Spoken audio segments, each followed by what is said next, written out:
a 3, 2, 1, and hi everybody, and welcome to another episode of Trip Around the Multiverse with your hosts, the man who claims to be the most dangerous man in professional wrestling, but always cosplays as a comic book character, Kyle Charles, and I'm a German person who, when they do a German suplex, it just becomes a suplex. And today on the podcast, we are going to be reviewing AEW's third time in the UK. Their Forbidden Door, which is normally All In, but they swapped it around this year because Coldplay are playing at Wembley. So they swapped it around, and we have Forbidden Door, where it's normally New Japan and AEW have a mega show. This year, it wasn't really that. Well, yeah, but they expanded the door to include CMLL and Rev Pro. They did that last year as well. Yeah. But, Yeah, Stephanie Vaquer, right? Yeah, and wait, I'm thinking of I was thinking of. And Stardom was there last year. Stardom was there. Stardom wasn't here this year. Oh yeah, they were. What's her name? Bozilla was Stardom. Oh, was she? Yeah, okay. He started. Okay. Yeah. For some reason, I thought she was in a European or Mexican Fed. Nah, she was she's been in Stardom for like 2 months at this point, but she's already making waves, some crap like that. Well, when we get there, because she's very impressive, and she's only 21. Ol Furman's daughter. I don't know if you've seen Ol Furman before. No. I was on some UK indie shows. Back in the day. He's a funny guy. Oh, okay. But his daughter seems to wrestle the opposite of him. So he's a funny guy. She's serious. Okay. Yeah. Contrast. Yeah. Oh, I like that. Yeah. Well, maybe I'm mixing things up, but he was a bit more. I think he was a bit more comedy. Oh, he's more animated, probably. Yeah. Mm-hmm. All right. So you were there. I was there. Yep. I was there. And if you don't mind me asking, how much do you pay for tickets? Because I saw the pictures you sent, and you were like near the rampway. Right. Here's the story. This has a twist and turns, right? So when they first announced the tickets, right, me and my mate got we paid £150 for it was just above the floor, right? And then by chance, he happened to get floor seats. I can't really say why. Okay. Okay. Was it replacement tickets for the tickets you got? No. It was like separate tickets. You have to refund those. We didn't get these tickets on the floor till say Wednesday, Thursday. Yeah. And then so we tried to sell the original ones we had. Yeah. But obviously it wasn't sold out. Mm-hmm. So if it was sold out, we probably would be able to sell the tickets, but because it wasn't sold out, no one's gonna even drop like the price for the tickets and everything down. Yeah. Didn't send them. So we ended up having 4 tickets, only end up using 2. Yeah. And then before we get started as well, just to add to the lie that they told in this show, when they said it was a sold out crowd in the O2, it wasn't sold out. Okay. Like literally there was seats. It was like at least 100 seats. Wait, okay, hold on. Let's backtrack a second. Yeah. And not say they told a lie or an exaggeration. Yeah. Right? The tickets could have been sold and the people didn't make it. Like you bought extra tickets just now and you said you couldn't make those empty seats. Yeah. So I'm not saying the same thing happened. I'm just saying, as far as they're concerned, if they look at the booking, they're like, oh, it's sold. And then when you're there, actually tells a different story. Well, there's more to that as well, because okay. When my friend got the tickets, the person he got the tickets from works for the O2. Worked for the O2. Oh, okay. In that case, you would know, yeah. And they showed you like how many tickets were sold and how many still left. And I was like, oh, yep. That's why when they said it, I was like, Okay. Maybe, and I'm just trying to tweak the lie here, right? But maybe they sold the amount of tickets that they wanted to sell, therefore it was sold out in their books. I don't know. Because like, if they didn't say the sell out bit, I was like, oh yeah, cool, you could be right. But then obviously, even WWE do this, right? They will say when they say the attendance number, that's including the people who work at the place. Yeah. So that makes even the guy in the hot dog stand. Yeah, literally. And because O2 now has like an outlet mall inside and stuff, maybe they're counting those people too. Yeah, that's right. I was like, oh, that makes sense. Oh, the people in the cinema. Yeah. Yeah, literally. Right. So I was like, oh, that kind of makes sense. They technically are not lying because there's probably that many people on the premises, but not in the show. But all right, sure. But you were saying, so you got those rampway seats, yeah? And did you high five any of the people there? Did Oh, you my look any, friend, he got to like, he tried to high five Willow, and like when she kind of high five, they just like the fingers sort of touched. Yeah, yeah. But So you were dude, standing then? Were you standing all day? now we had seats, but what I've learned, me and my friend learned in the floor area, there's no rules, right? There's no rules. People just walk up to the ramp. People just stand by the ramp until like sometimes security tells them more away from the barrier a bit. And like you just, if there's a spare seat, people will just sit in those seats, even though it's not there. It's a free for all. So we of halfway through, like we kind of played by those rules, but not like as bad as some of the people there who have like no I can imagine. social awareness. Yeah, but yeah, dude, man, it was. I don't think if I go next year, me and my friend was saying we're probably gonna start saving up now because once we've hit this, like we've peaked, we can't go back now. If we go up, it's the same. Okay. Yeah. Well, as far as viewing goes, I usually find just up the ramp, the slope bit is better to see better. It is. The entire ring. Yeah, because like literally our eye view was you couldn't see their feet. Like you could see nothing from the kneecap. Like kneecap down, you can't see. So, so it's to like turn to the right to see the screen there to see what sort of certain bits. But yeah, man. And if they were fighting at the Spanish announce tables, or whatever, you couldn't even see part of the match. Triangle of Madness, which is Thekla, sorry, Julia Hart and Sky Blue. Yes. And Megan, and with Megan Bain as a team. Yeah. Versus Willow Nightingale, Queen Aminata, Chris Statlander, and Harley Cameron. Yes. Yeah. Yeah, this match was. This match. It was. It's quite enjoyable. It was silly fun, and I like that. Like, there's something about Thekla's character which I find amazing. I don't know what it is. I think I get a feeling because she's like 5'1" and Queen Aminata is like 5'10" or something. Yeah. Like that. And I'm like, but Thekla looks like, I will take this woman. Yeah. I'm like, okay. Because you know who she kind of reminds. I think about now, like her mannerism and stuff. Like some of it kind of reminds me of a bit of like Ilya Dragunov. Oh yeah. Yeah. Like, but yeah, she's good. Maybe it's them Austrian rocker. Rocker people. You know. Yeah. Like Julia Hart and Sky Blue. Yeah. Actually, all three of them. When you see them, I'm like, oh wow, they are short. Wow. Yeah. Literally, Julia Hart's probably the tallest, but she's probably like 5'4" or something like that, I think. About that, yeah. And I was like, oh wow, these girls. I mean, you see like the rest that come out, like Willow Cameron or Harley Cameron. They look quite not tall, but you know.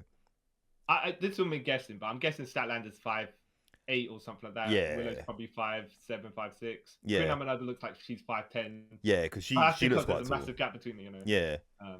Megan Bain looks like she's probably 6 foot. I think Megan Bain is like legit. Like she's either 5'11" or 6 foot. Because she looked big. Like, oh wow, she's a beast. Yeah. This was kind of put together, I think, to make Megan Bain look really good. Yeah. But it wasn't at the detriment of everyone else. No. There was a little bit of where you had to have the Willow Nightingale, Chris Statlander, the semi forever. Yeah. We don't actually know we're doing these people, so we're gonna kind of keep them somewhere in line. So then, if we want them to get together.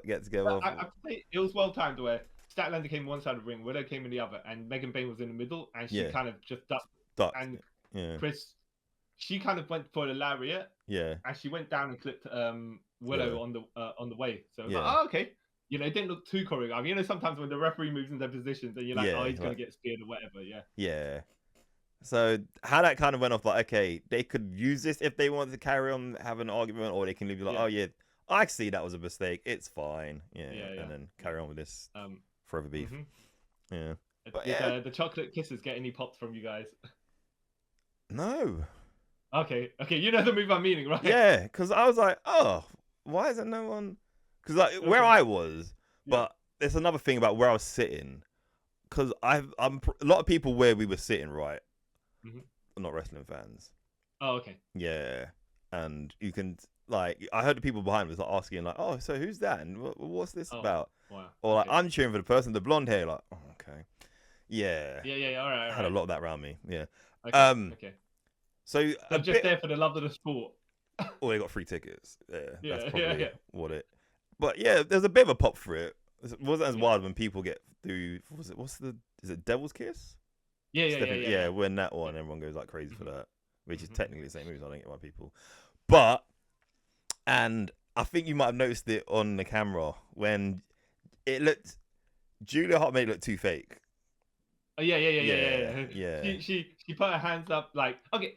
To be fair, on this move, it's the awkward one to do. Try not to get caught in it, so you could say that she was trying to keep away from it. Yeah, it's just the awkward move. I personally think it's an awkward move to sell. Yeah, I'm not saying this as a guy, by the way. I'm even a girl, whatever. If this move was done to me, you have to take it, right? Yeah. But just take it to the side your face, something, like the arse or something like that. Yeah. It's like if you're taking a Bronco Buster, right? Yeah. Obviously, it's going to be your chest, but you're gonna have to take it. Well, you're gonna, Yeah. Unless you're gonna say, I'm not gonna take it beforehand. At least they know not to do it to you. Yeah. So, it's that move. It's just sometimes it just looks awkward. Yeah. Depending who's taking it. Yeah. But I like the finish, the running Liger bomb or the Bane bomb. They did do a lead up to that because they had it reversed before. Yeah. And then what's it called? Then it didn't get reversed on the second time. Yeah. So, okay. And Harley Cameron was on both times. Yeah. And commentary kept playing up to that. She likes to use a Liger bomb like move and blah blah blah blah blah. But yeah, man, I like that move. It was a good match. Also, we forgot to mention a bit that comes into play later when halfway there's a bit in a match where Amidala and Thekla fight to the outside to never be seen again. Yeah, they fight all the way up the ramp, and then like you say, we go into the next match. But you know what's funny about that, right? Because even I said this to my friend. Where we were sitting was an LED board. Yeah. And some of the wrestlers were coming out just to stand there to watch, innit? And she was one of them. Oh, really? Yeah. Amidala was one of them. And I looked behind, I was like, she looks familiar. I was like, okay, nothing. And it went to a bit later on. Did she wear a jacket over everything? Yeah. So a bit obviously later on, then she went up to her, but she walked back around, did it. Yeah. Like, oh. You know what they could have done? It's just where the tracksuit bottoms and the jackets like they're a staff member. Yeah. And if you wanted to do the Clark Kent glasses thing. Yeah. But the thing is, and then wear a headset as well, because then you look like you're actually trying to you're one of the people coordinating the show. It can't be too obvious that you're in disguise. But the thing is, like, a lot of people are sitting wouldn't even notice this. Yeah. Because throughout the night, she was standing there for a bit. Then so was Nyla Rose and. She was on the show. No, she was just there though. She was there. Sorry, she was there, but not on the show. Yeah. Kevin Knight was there. He was standing out there for a while where we were sitting. Yeah. And Daniel Garcia as well. He was there for a while. Yeah. And it went to these. I noticed it. Was like my friends. Oh, why don't you go get pictures? I was like, nah. I feel weird. I'm sure they're working. No, but now it's like they're probably trying to enjoy themselves. I don't want to go over there and like bother them. If anything, I'll go and go. Oh yeah, I like your work. I don't want to get a picture or anything. But yeah. But these little two kids went over and got, and it made it day. So that's nice. Yeah. But that's fine, I guess. Yeah. When you're growing up, when you're an adult and you're like, it's not really their ring time or that sort of thing. Yeah, it's like they're just there trying to be spectators. Yeah, just leave them be, innit? Yeah. Mm-hmm. All right. So, I want to say this. Actually, no. Some good spots was Skabu took a pounce on the outside, and she, as far as I know, she's probably still selling it because that sell was so weird. Yeah, because she took a big back bump and then a roll to the side, and then she kept on rolling. Towards underneath the ring apron, and then I'm like, okay, makes sense. And then it'd be just jokes if she just rolled all the way through rolling, the other side of the ring. I'm like, some say she's still rolling to this day. Yeah. Okay. I do like with Willow Nightingale's pounce, and whenever she goes to win the title, whatever. Yeah. Maybe she have Monty Brown as her not valet, but the guy who comes out. Yeah. Unless they're gonna do a women's blood and guts match or something. Actually, the time that Willow eventually gets to pounce John Moxley. He's been evading that, and he's been antagonizing her. That will get a bit massive pop. Yeah. Mox. Oh, yeah, man. Totally enjoyed. Okay. And then still the 0 Hour trio title. Yeah. Ops, which is Powerhouse Hobbs, Katsura Shibata, and Smojo versus the Bullet Club Bulldogs, which is Clark Connors, Robbie X, who we got the signature from. Oh yeah. In our wrestle boxes, and Jordan Mahoney. I would tell you, this is the worst. Me and my friend like, okay, let's go and get a drink now. Yeah. And by the time we come back, this match will be still going. Yeah. Literally went to cocky, got our drinks. As he walked down the ramp, it finished. Like, oh, okay. Yeah, Actually, no, that's a lie. We didn't get into the actual, like, as Edge was coming to the ring. But yeah. So, wow. But I did watch this match later on. I watched it this morning. Yeah. No, I watched it last night when I got back. It's fine. It's a fine match. Yeah. The pre-show all made sense in the way they put it together. The match is stacked. Yeah. And then they had little, for the audience, a title match, like for the non-paying audience who might get turned to watch the pay-per-view and buy it. I've never understood that logic. Yeah, token title match. Why not? Yeah, it's a trio title. No one cares about. Yeah. Was it amazing? Nah. But it's fine. It's fine. Yeah, you got these guys to get their payday. Yeah, I was only pissed because it's Samoa Joe, and I was like, oh, by the time we get back, it'll be there. I know, Joe. And then no. But watching it back, it's decent. Don't really care for the bullet dog, the bullet dogs, the war dogs. If I'm honest. Yeah. What's it called? A muscle buster to finish, which I was like, okay. Yeah. Actually, cool. You know what's funny is when they had the two of them were holding Samoa Joe down. I think it was Robbie X going to the top rope. Yeah. And then someone kicked him in the face, and I think it was Shibata. Yeah. And he crotched him. Robbie X then crotched himself, and then the other two, Powerhouse Hobbs and Shibata, will find the other two. And I was like, oh, okay, well, I know where this is going. Yeah. Sign him up, Joe. Yeah.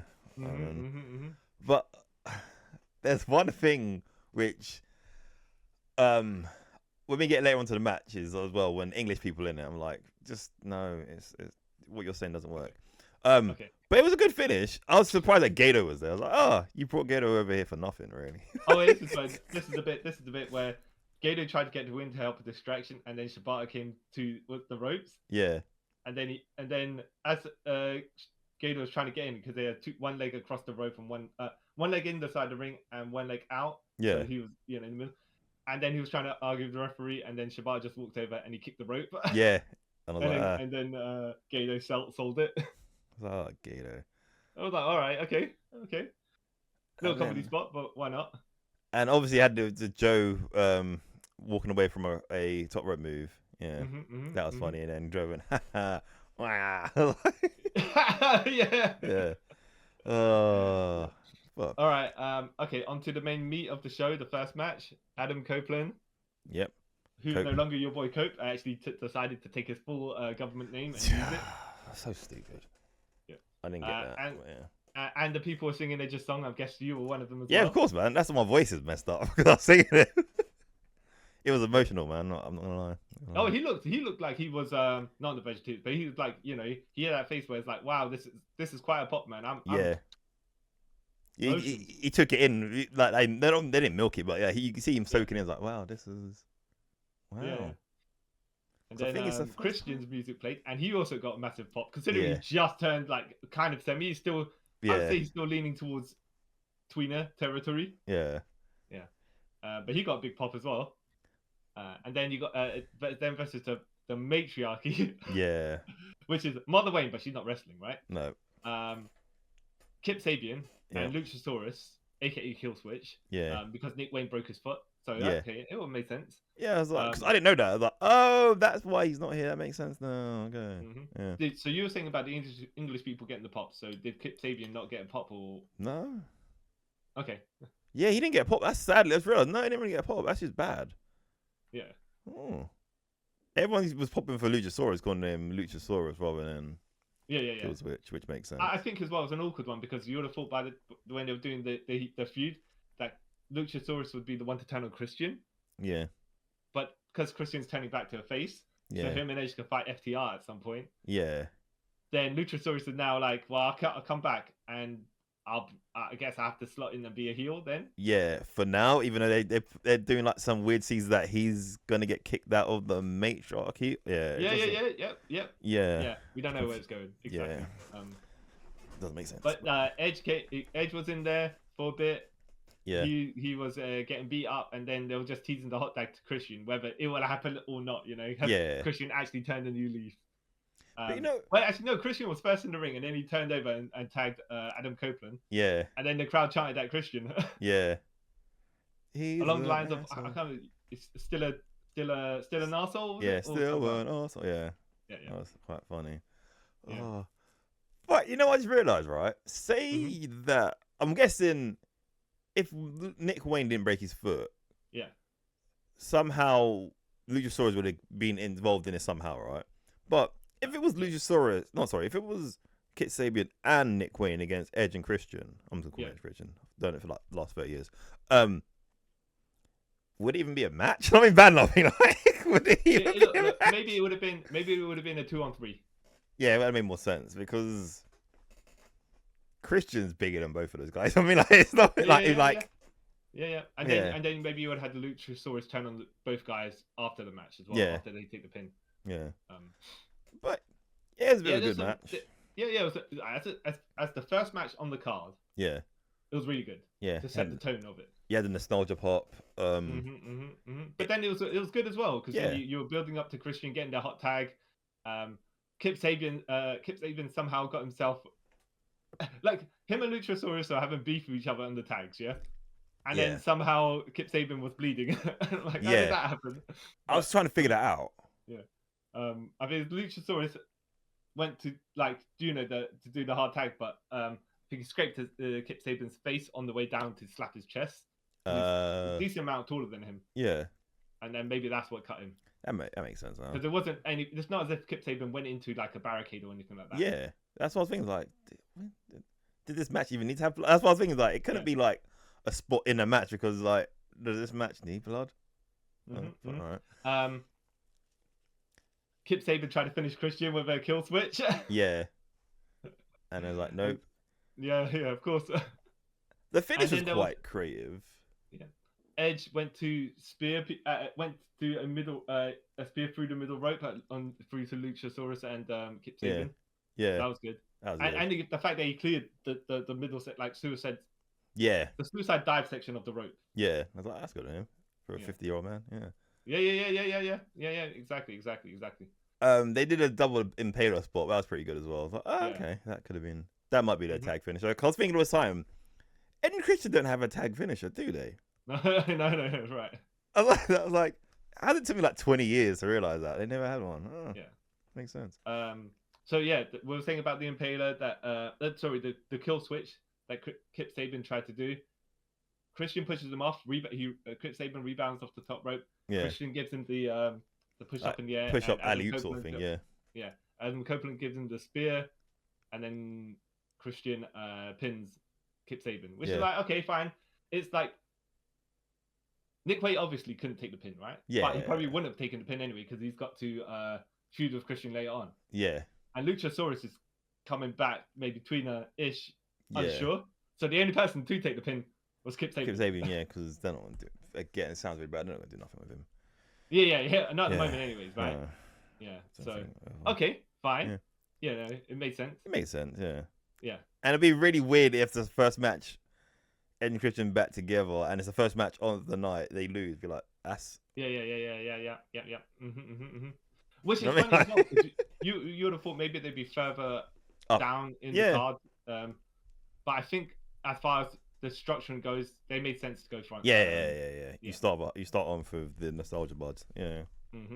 Again, it's not a knock because like you do start off with that. No, because they're getting paid big money, so you thought maybe they will be paid. I don't know how AEW structures the card because WCW used to pay everyone the same where you were on the pay-per-view card. Yeah. WWE pays depending on your opening match. Yeah. Your title match, like mid card, lower card, and stuff like that. But if you get if you're in a title match, you get more as well and stuff like that. So makes sense. But yeah, well these like Edge and Christian are probably on big money anyway, so they don't mind where they are. No, they don't care. Just more zeros than a back out statement. Yeah. And then they go for Edge goes to hug Christian at the end, but then Christian's like, no, we ain't at that point. No, handshake. But when they get to Toronto, all out. Of course, yeah. No, they probably should lose there though first. Yeah. But maybe not in Toronto. That's the thing. I don't know. It's one of those where you're like, where's the booking go? Because if they win, then they kind of end the feud with FTR. Yeah. Yeah. Okay. Yeah, I'll come back to something to do that later on. We'll come back to that in a bit. Yeah. All right. TNT title match: the Proto Star Kyle Fletcher versus the Ticking Time Bomb Hiromu Takahashi. Yeah. It's a good match. So yeah. Good match. It made sense for what they were doing. Yeah. The size difference and all that stuff. Yeah. I don't want to say Hiromu. He didn't look like a jabroni. No. But I don't think he has too much sustained offense against Kyle Fletcher. Yeah. Like, going into this, even my mate, who really only watches wrestling when we go to these things, like, he kind of, now that WWE's on Netflix, he kind of dips in and out of that. But even he was saying, like, none of New Japan guys are winning, right? I was like, even because in it, like, Kyle Fletcher just won this title. Yeah. And they're not gonna put it on Hiromu. Yeah. This soon, if there was. So, but hey, Hiromu, by the way, is one of those where he should probably win the Never title. Yeah. Move out the junior heavyweight ranks. Yeah, they need to move him out of that. Yeah. Same with when Kushida was there, and he should have moved. Yeah. Like, Kushida is like perpetual. That's him now. Like, even if he became like a heavyweight, he still would be there because they've pushed him there. Yeah. But you were saying? It was a good match. Yeah. Lots of people, some of the people around me who didn't know who any of these guys are, did actually they liked Hirumu's aesthetic. Like, oh, he looks pretty cool. Yeah. Like, yeah. He's a nutcase. Yeah. He's got that crazy energy. Yeah.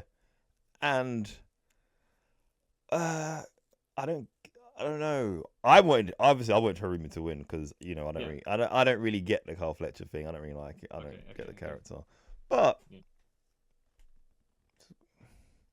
it was interesting spots. I don't know. I think like you're saying, the likelihood of Hiromu winning was very low, very low. So you didn't kind of really buy into the near falls that much. No, yeah. I was like, this ain't happening. We know. I mean, like, we all know this isn't happening. Come on, guys. Ugh. Yeah. Ugh. But no, it was a good match. Just had predictability against it. Yes.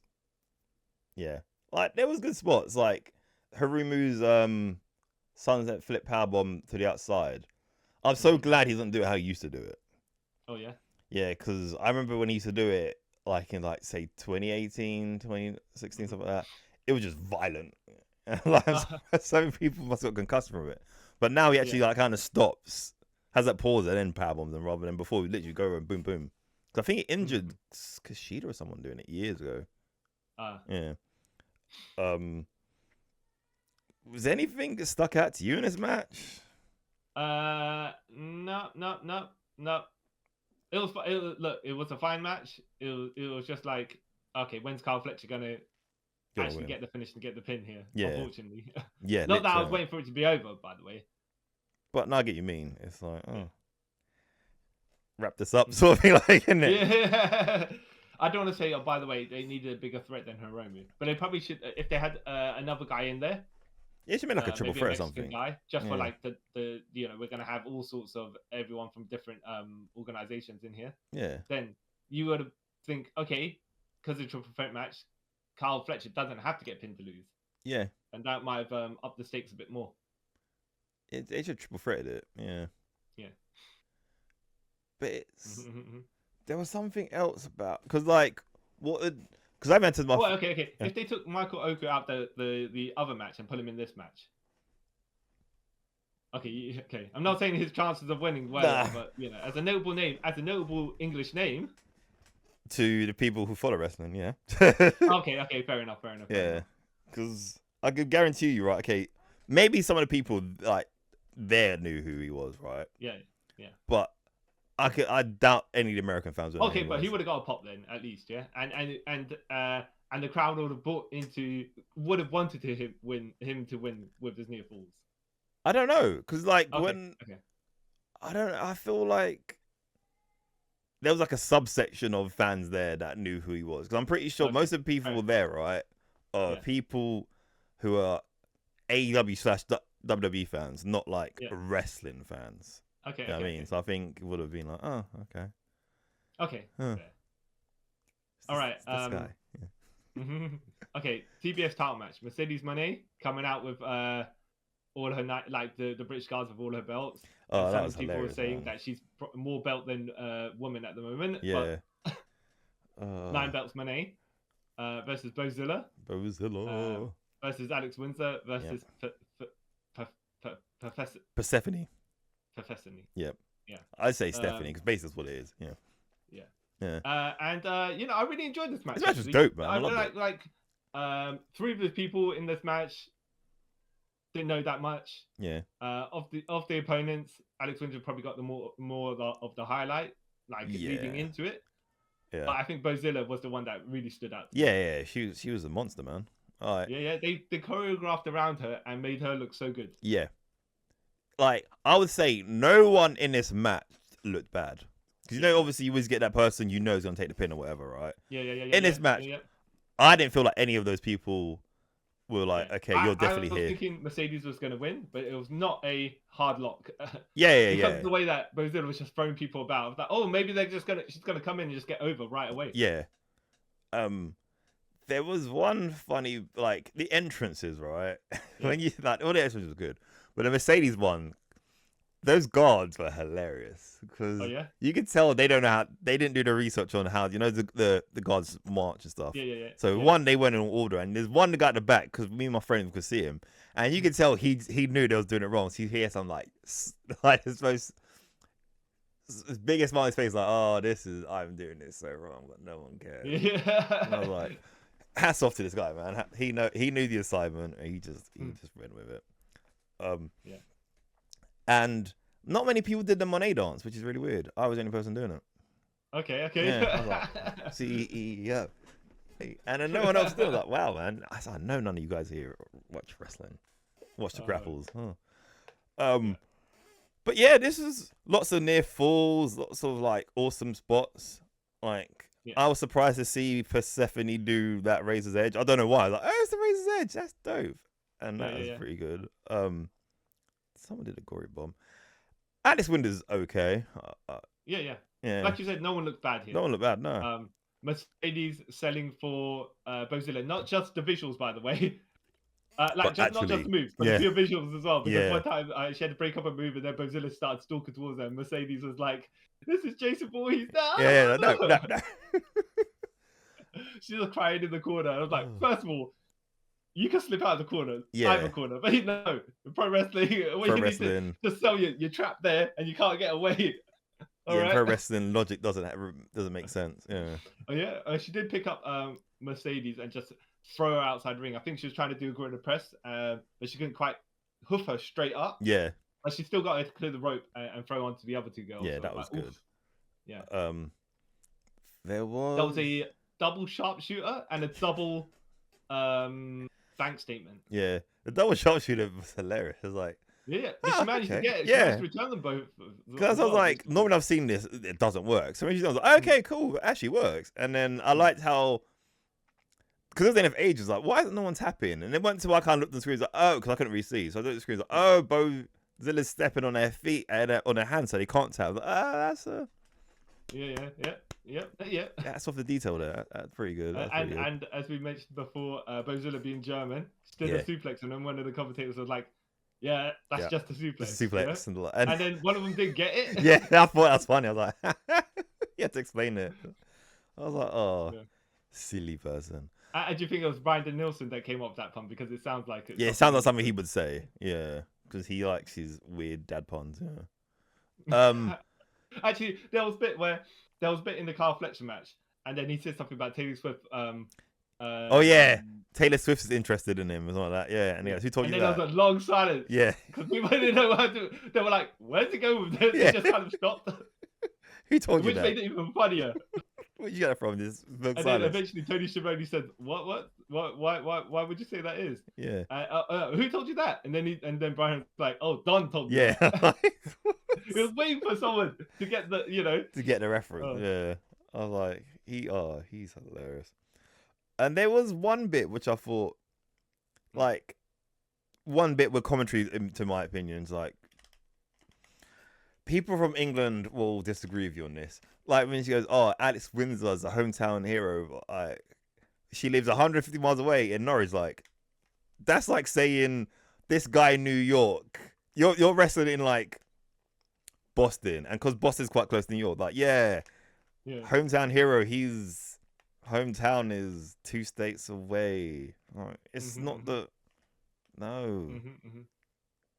Yeah, I think it's relative to the size as well because the England is pretty small. Yeah. So if you say to America, maybe an American, you're like, okay, that distance away is still kind of, you could say they're still close. Yeah. But because the proportion of the country, you're like, no, that is not close. Yeah. Because I would, even though I moan about this all the time, I would say Will Ospreay's more of a hometown hero than she is because Essex is literally just like next to East London, right?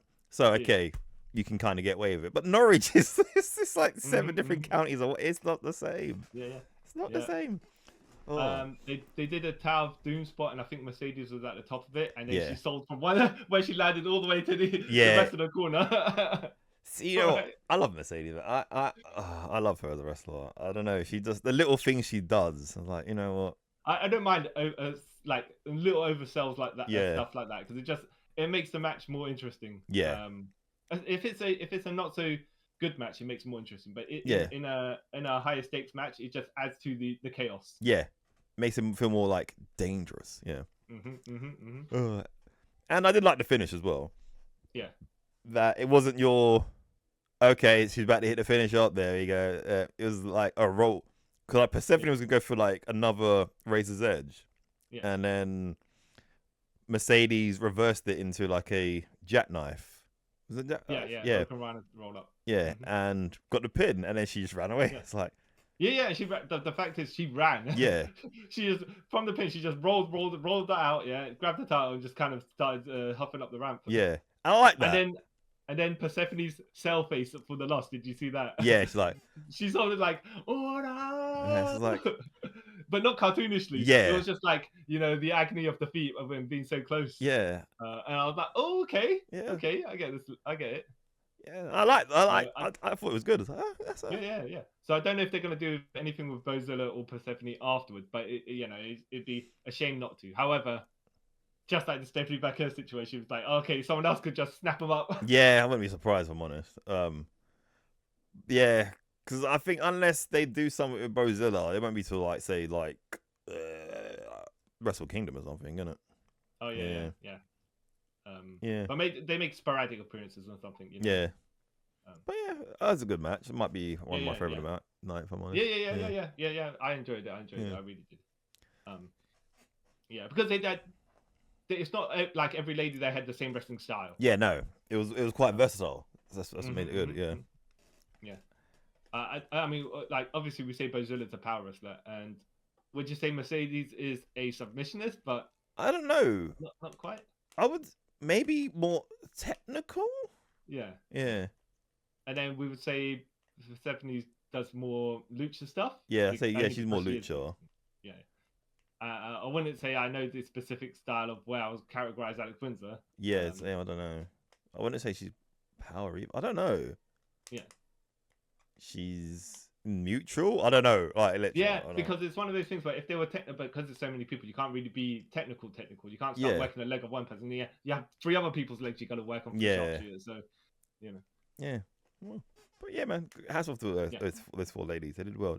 Yeah. They all looked good, I think. Yeah. And then we had the next match.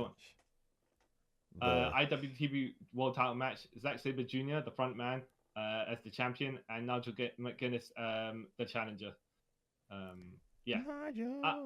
Now Daniel Garcia came out with him, and essentially, I'm sure you guys all thought as well. Yeah. There's going to be a turn. Yeah.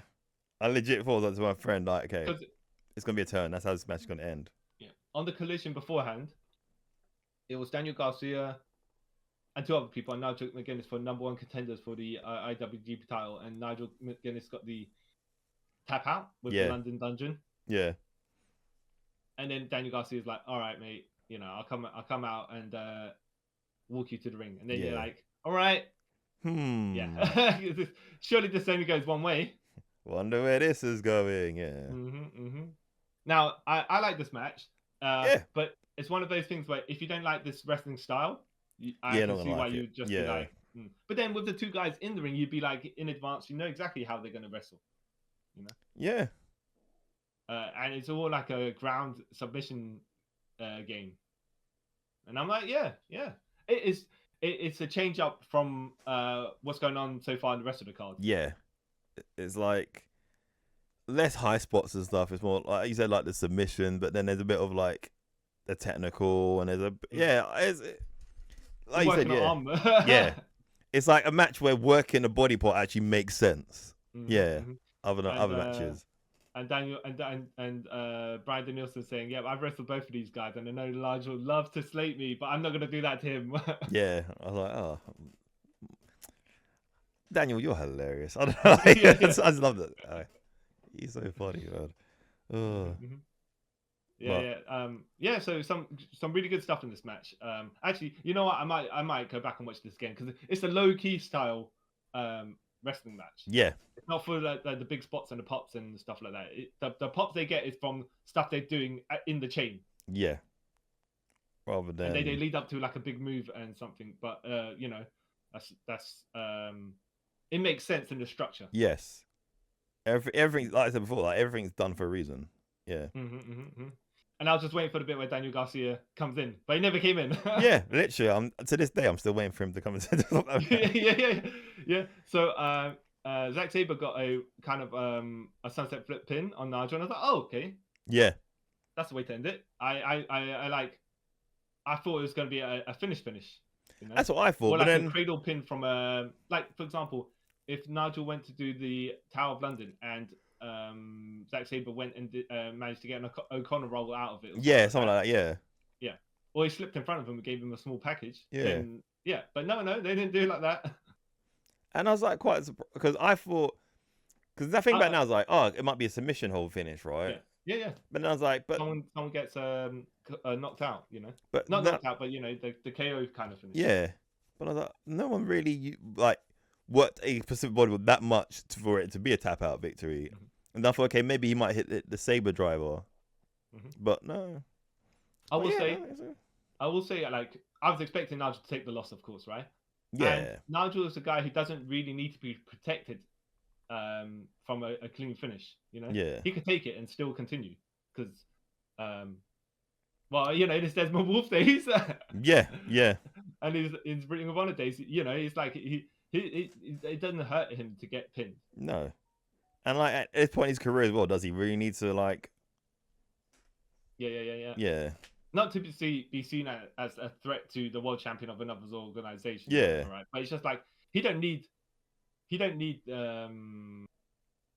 any kind of attempts to make him look strong. Yeah. No. He's fine. He's got his legacy. Yeah. He doesn't need to do it. Yeah.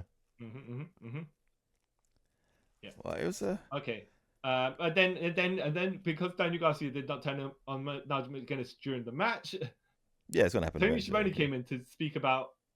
I think you know he's going to say something on the mic while Nigel McGuinness is still in the ring, and then Daniel Garcia came in the ring. And I was like, okay, now's the time. Yes, I thought then, but no, he pushes Tony Schiavone to the side, grabs Nigel's arm, and I thought, oh sure, I'm clothesline coming. Nope, nothing. He raises Nigel's hand. I'm like, okay.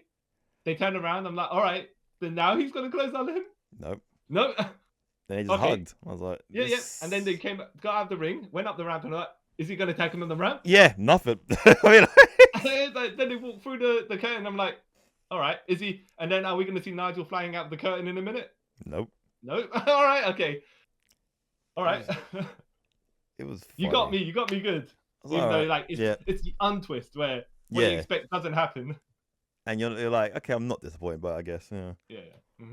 And this is, I believe, where Tony Schiavone says about the attendance, and you were like, boo, you liars, you scum. Like, no, I see like 30 unavailable, 33 seats right in front of me. But okay, yeah.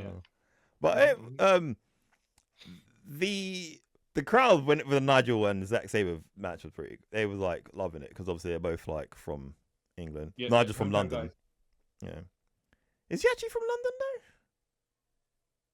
Zack Sabre or Nigel McGuinness? No, Nigel. Because I know Zack Sabre from the Isle of Sheppey, which isn't that far. I don't know. But yeah, so yeah, everyone's like singing, "Oh, Nigel McGuinness." Well, with it going by his accent, yeah, we'll just just assume he is. Yeah, exactly. Yeah, and everyone loves Zack. So yeah, and then this is where we tag on something from the pre-show because otherwise we'd have been lost if we didn't watch it, right? Yeah. Thekla and Queen Aminata come down the ramp. Yep, still fighting. No, they fight from the back, right? Because they're still at the back, yeah. Yeah. And this is where. Oh, but saying that, this one I kind of clocked on because where we were sitting, right, it was the gate where the people can leave as well. And Nigel McGuinness just came out, walked behind us, like, oh. And my friend goes, why is he doing that? I was like, oh, maybe there's like some elaborate entrance happening, so they need to clear away. But then it made sense for now because that happened. Like, oh, that makes sense. Yep. Good on them. I think there was a little scramble at the beginning as well because one of them was meant to throw the other into the boxes, but I think the other turned around to reverse it as well. So it's kind of like, who's meant to go to the boxes? And then there was a little stumble, and then Thekla went into the boxes. I was like, okay, fine. You know. Oh, okay, fair enough. But the words probably is like, you know when you do the crossbody spot and you say crossbody, and then both guys don't know like who's doing the crossbody, so they both do it, and then and it's full. Yeah, like yeah. All right, okay, sure. But they fight up to the ramp area, down to the entranceway. Yeah. And then the Triangle of Madness, the other two girls, Sky Blue and Julia Hart, decide they're finally going to come out and beat up Queen Aminata. Yeah. And then Queen Aminata's team just decide they're going to let her get beat up for some reason.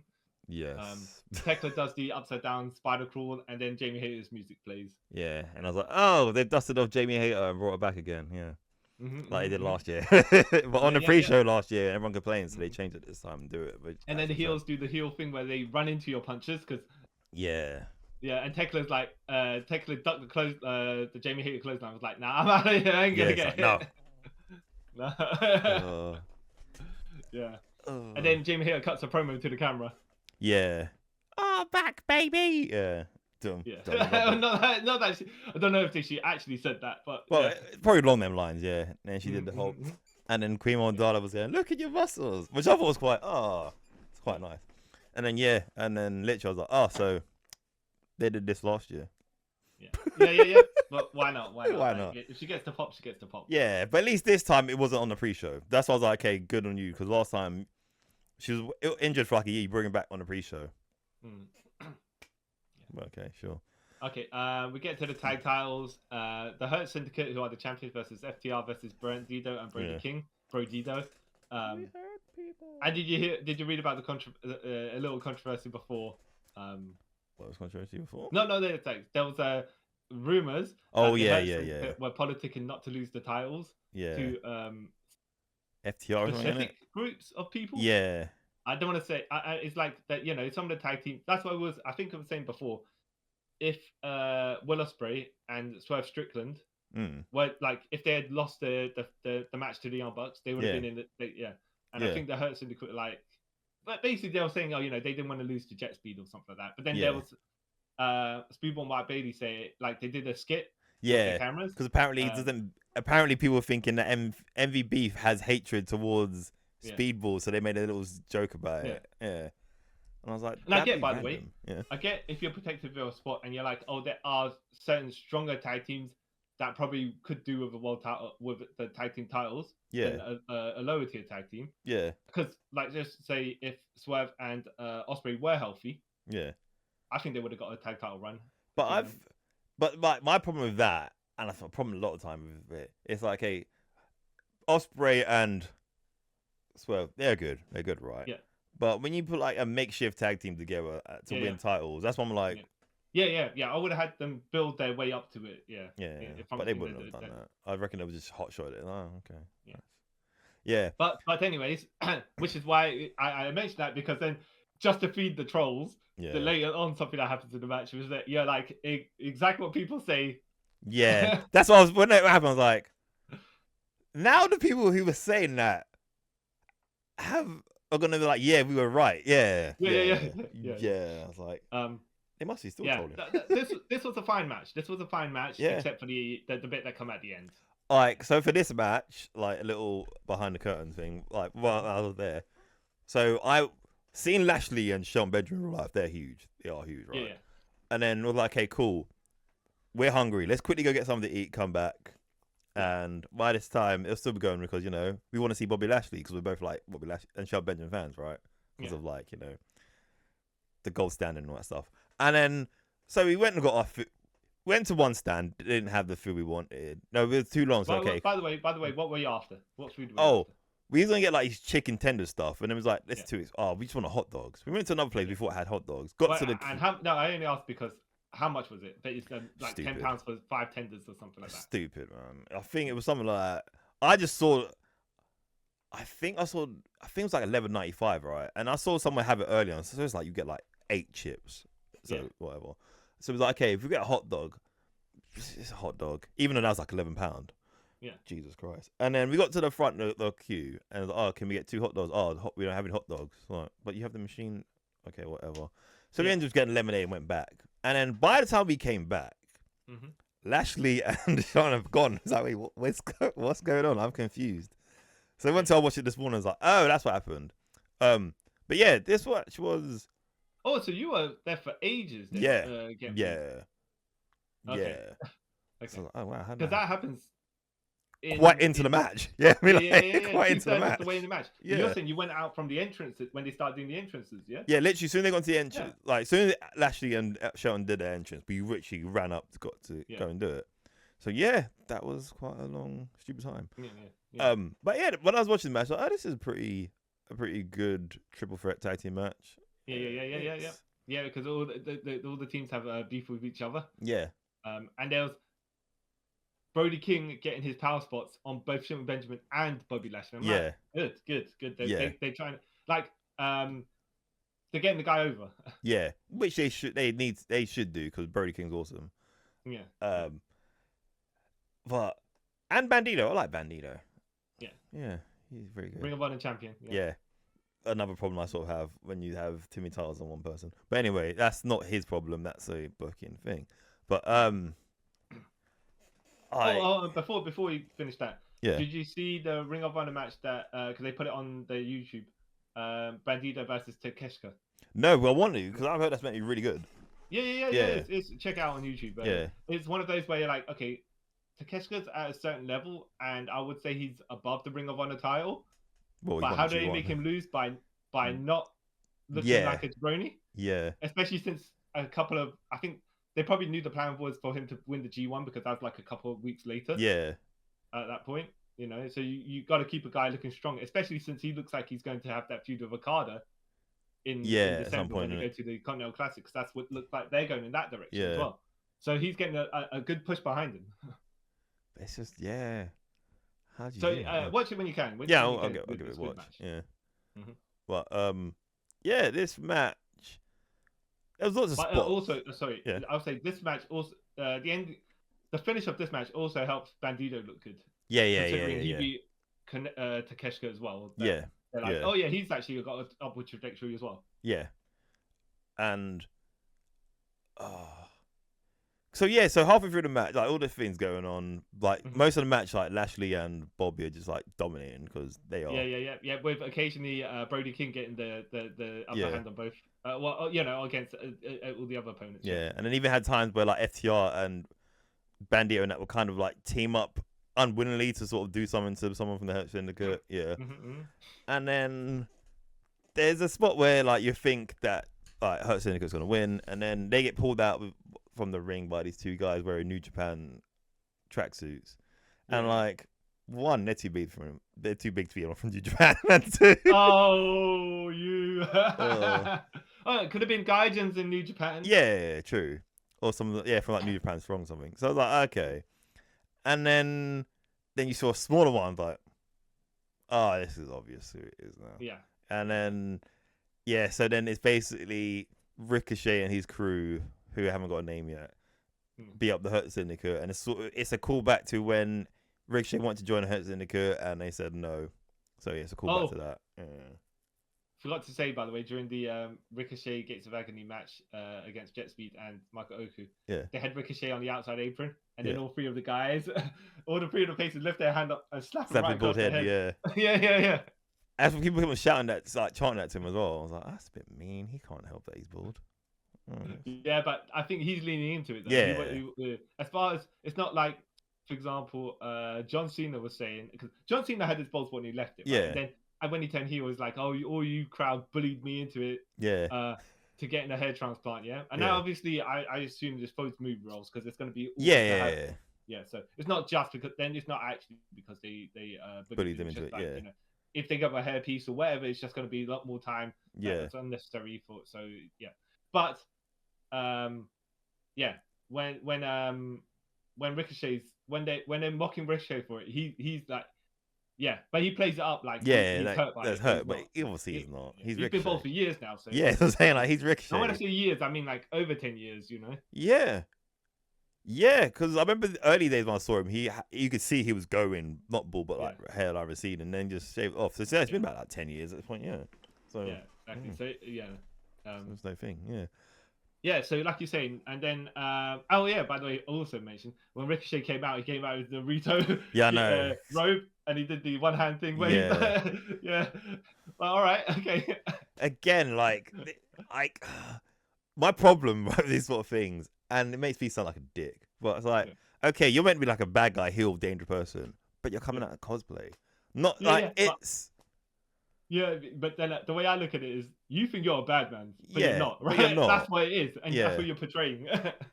But like, and I get he's trying. Okay, I'm gonna be part of the what are they called? The I forgot. This bad group in Naruto. I forgot their names. Yeah, we've got the same cape, but he's got like the crown, but he's got his logo on it instead. Like, dude, you're like 2 years younger than me. You're nearly 40. It's for the heel characterness of it. That's all. Yeah, I suppose. But yeah, so like you say, the Hurt Syndicate get pulled out of the ring, and then they get brought to the back or whatever. Yeah. And then and then there was a funny thing, something odd that happened. The ending is odd. Yeah. The ending is odd. It seems like a botch to me, but I don't know if it is or not. Because so they do the bandito flip thing where he gets monkey tossed into one of the FTR guys. Because there's a bit where FTR tried to bring in like a pole or a chair or something, and the Stokely gets involved. Blah blah shenanigans, and they go for the pin, and then it's weird because it was 1, 2, and you see Dax. No, sorry, it's not Dax. It's Cash. The other Cash crawl in and kind of stop. Yeah. And the referee kind of stops, looks at him. Yeah. And then it's like a good 2 seconds, and then does the 3. So I'm like, wait. No. He started the count again. But So, but why? So my from what I was looking at, and I'll tell you what I read afterwards, right? Yeah. What it looked like to me is that Bandito hooked Dash's leg for the pin. Yeah. But at some point he overrolled him, so his shoulder came off. And Cash obviously knew that he was meant to get it to try and break the pin, but he knew this was the finish, so he started on it, right? Oh. And then when everything stopped, he was like, "Huh?" And then it went. Well, it looked like he didn't make it in time, right? And then when they started counting again, because Bandito's pop on the guy on top of him, that's when Cash jumped up from where he was and tried to break it, and Brody King stopped him. Oh, okay. Right? Okay, so it just looked like a stutter, like an overroll to me. But, for what I read, Brody King was actually the legal man. Oh. And that's why the ref stopped counting, because it's like he's the one that's meant to do the pin. Okay. But at that point, no one could keep track of who's in there anyway, so the ref should have probably just, for his own sake, he probably should have just continued to do the finish. Because at that point, it doesn't matter. No. Especially since you had interference down there. Yeah. Right? So if one of those guys were legal, if it was John Benjamin or Bobby Lashley who were actually meant to be doing weapons, then yeah, like, do we carry on a match? We end it because it's yeah. It can't be a DQ because it's a triple threat. There's no count out. So exactly. But that shouldn't matter then. Sorry. It should legal man thing shouldn't matter then if it's I don't know. No, but the team that was in there is FTR and Bandito. Yeah. It just which of the members were the right guy. But if it's a triple threat, would that still matter? You know what I mean? Like that's what I'm saying. Two people still have to be in the ring. It doesn't matter if it's 3 teams. 2 people are still the Okay, yeah, okay, that makes sense. Yeah, sorry. No, unless, like you were saying, if it was a triple threat tag where 3 members of then one of it had each member in the win, and that's different. But it was, but I didn't think it like it was like an odd start or finish, but then it was like, you know what, it didn't detract from the moment. No. I was like, okay, it makes sense. It just, you leave wondering what huh? actually. Yeah, like huh? Yeah. Huh. But good on Brody King and Bandido for winning the titles. I was like, Brody King. Yeah, finally, man. You deserve exactly. it. Yeah. It's just weird that how are you gonna explain that the Hurt Syndicate is like, you know what? Us getting jumped is more important than these tag team titles. Let's leave to carry on fighting these. Yeah, you know what I mean. That's in kayfabe, and out kayfabe it's like, we didn't want to lose the titles to these guys. Yeah, we ain't eating the pin. Yeah, but if they straight up lost to Brody though, I'd have been fine. Yeah, it'd been fine. You know? Yeah. Whether they would have been fine, the other case. Yeah, but then I still think whether you want to say, by the way, whether you want to say they are the politicers that some people assume they are. Yeah. Well, I don't think they are. I don't think they are. But like, I still don't understand why, in my personal opinion, I get and I don't get it at the same time. Like, it's Bobby Lashley. You put him straight away into the tag team. You know what I mean? Like, it's that sort of. I think at that point, their main event, upper mid, was too stuffed, and now we've got both Swerve and Ospreay who are going out for surgery. Yeah, it's clearing up space at the moment, and Kenny being a part-timer. Yeah. Or they're saying that's the direction he's going anyway. Or he could end up going into tag division. But the man needs to arrest his body for sure. Yeah. You know, now is the time for prime time for Bobby Lashley to actually be allowed to step up. But then, I don't see him being Hangman. Strangely, it's weird. I don't see him being Hangman. But I wouldn't be surprised if the all-out main event is Bobby Lashley versus Hangman Page. Yeah, it could be. I don't see him winning it. Yeah. It doesn't need to. Didn't see. Look. When we go to the world title match, did you see? What did you think of? MJF is not likely to win, but doesn't mean it can't be entertaining because that match was. We'll stick to that in a minute because that's the match after this one, I believe. No, two more. 2 matches. Two matches. Right.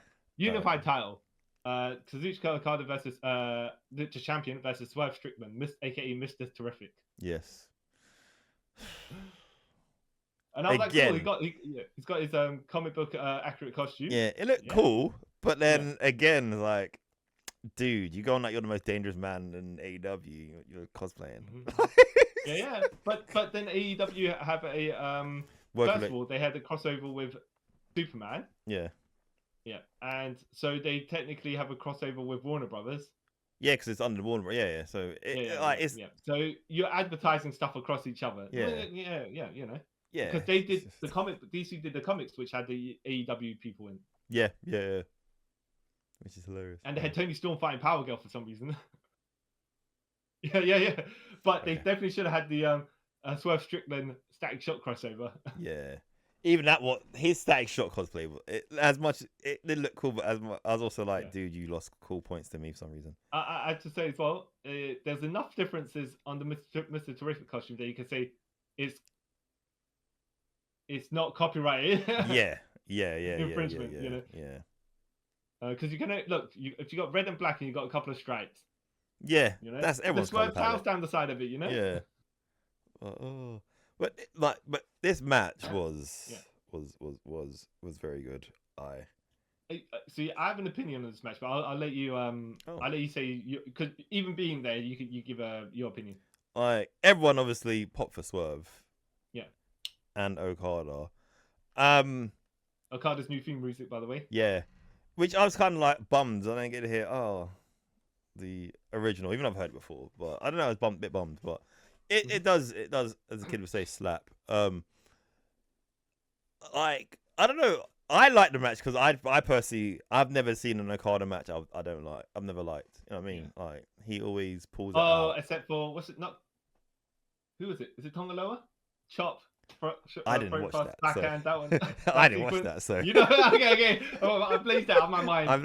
I've seen the clips. I didn't need to watch that, even though I'm pretty sure that was a 5-star match. But it also had a match with Gator, which was terrible as well. Yeah, well, that makes sense. Good. Yeah. Good. But again going into this match, I knew Swerve weren't winning. So. Oh yeah. Especially since the rumors were he was gonna have leg surgery, knee surgery that needed, and especially as also Okada just unified the titles 2 months ago. So so it's like we're not gonna do that already, are we? Yeah. Mm-hmm.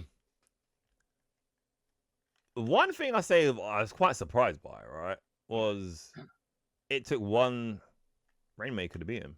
Yeah. I was like, okay, so they're making the Rainmaker more powerful in AEW, unlike when in New Japan it watered down to he had to free people. Yeah. So I kind of like that about it. That's Swerve did a bit too many, in my opinion. House call kicks. So no effect. Oh, but okay, at this point, because he went to do a flip on Okada threw him in the ropes, and Swerve did the flip onto the outside. Yeah. That he usually does, right, with his hands on the apron. Yeah. And then he flips onto his feet, but here he sold his knee. Yeah. Right? Okay. So then at this point, if you're going to sell the knee and that's going to be the story of the match, then you're going to spam your high impact moves. Yeah. Made sense to me. Yeah, it makes sense. Well, personally, actually as well, there was a cool sequence where Okada gave him a couple of short arm clotheslines. Yeah. And then Swerve, I think during that, Okada had wrist control and Swerve countered them. And then he reversed the wrist control as well to do his own short arm clotheslines. Yeah. I was like, okay, Okay. And then he tried to finish him with a house call as well. Yeah. And then he ducked it. Mm-hmm. And then got up. Did you notice, by the way, you probably didn't notice when you were there live, right? Mm. But so where Okada was, he was on the corner where the Titantron was to the side. So you see Okada's eyes just quickly looking at the to time the move. Yeah. That's heel tactics, by the way. They didn't point it out, but it's one of those things where you should have pointed out because then he's aware of his surroundings. Because it would have went more to his character. Yeah, like he's the best tournament wrestler. Like crap. Yeah. So that's why I didn't mention that. Yeah. I thought, by the way, this match was either going to be like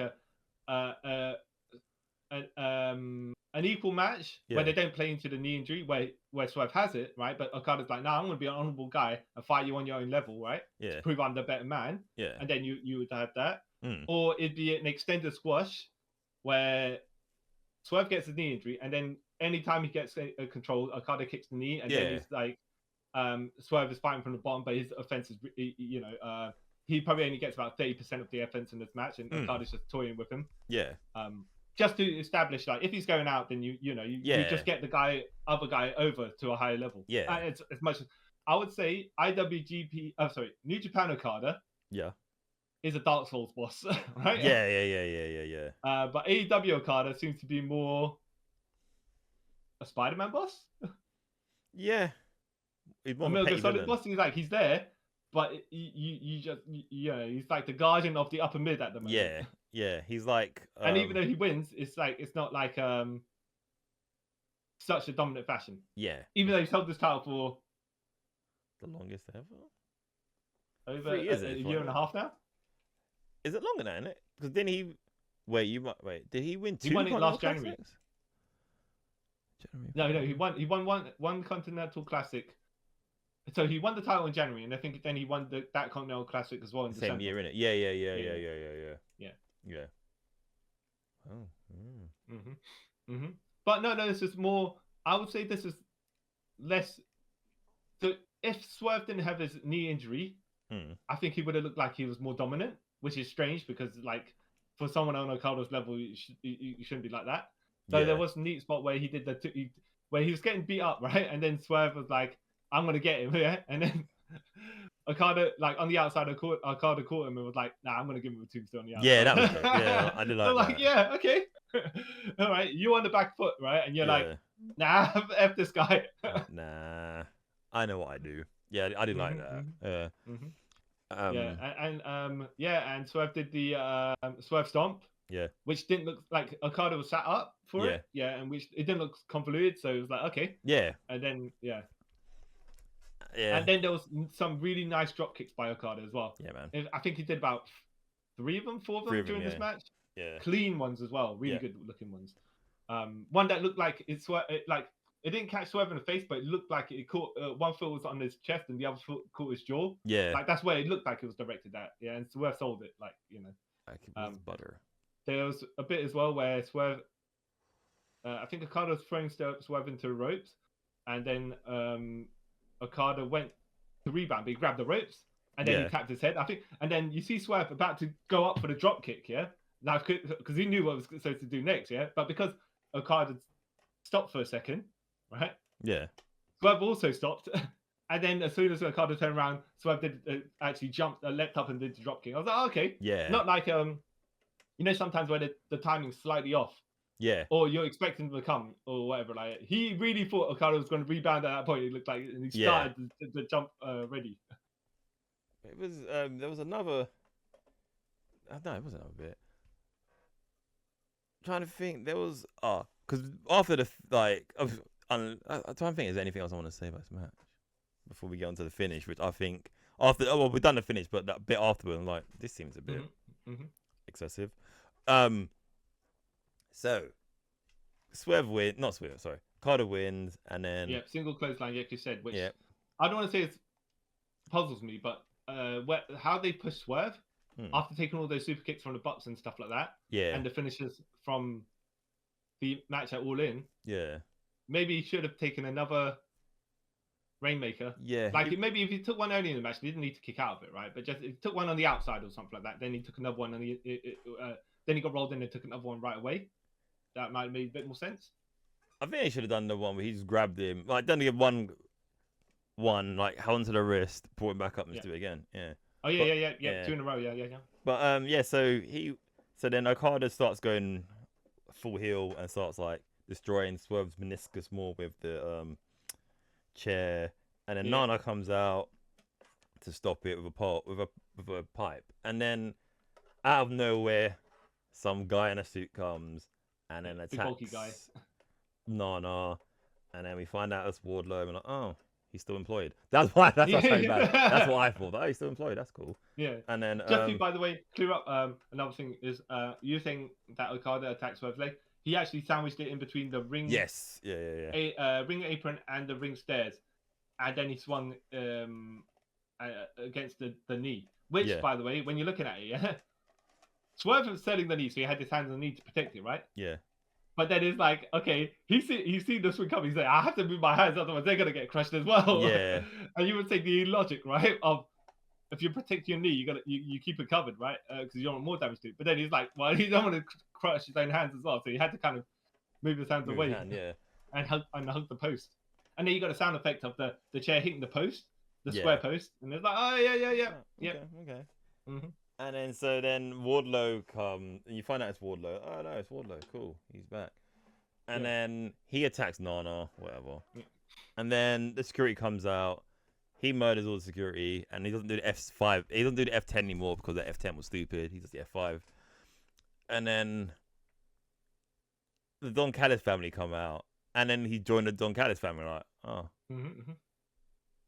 okay. Yeah. And then suddenly later on, as in so they come out, right, and then Takeshita's music plays, and Takeshita comes out, and he gets a massive pop for some reason because people love him, right? Yeah, it's good, And then he's walking up to Wardlow, and all these people are hugging Wardlow, and then Takeshita walks up to him and just nods his head at him, looks Don Callis, nods his head, and just like, yeah, all right, let's go back.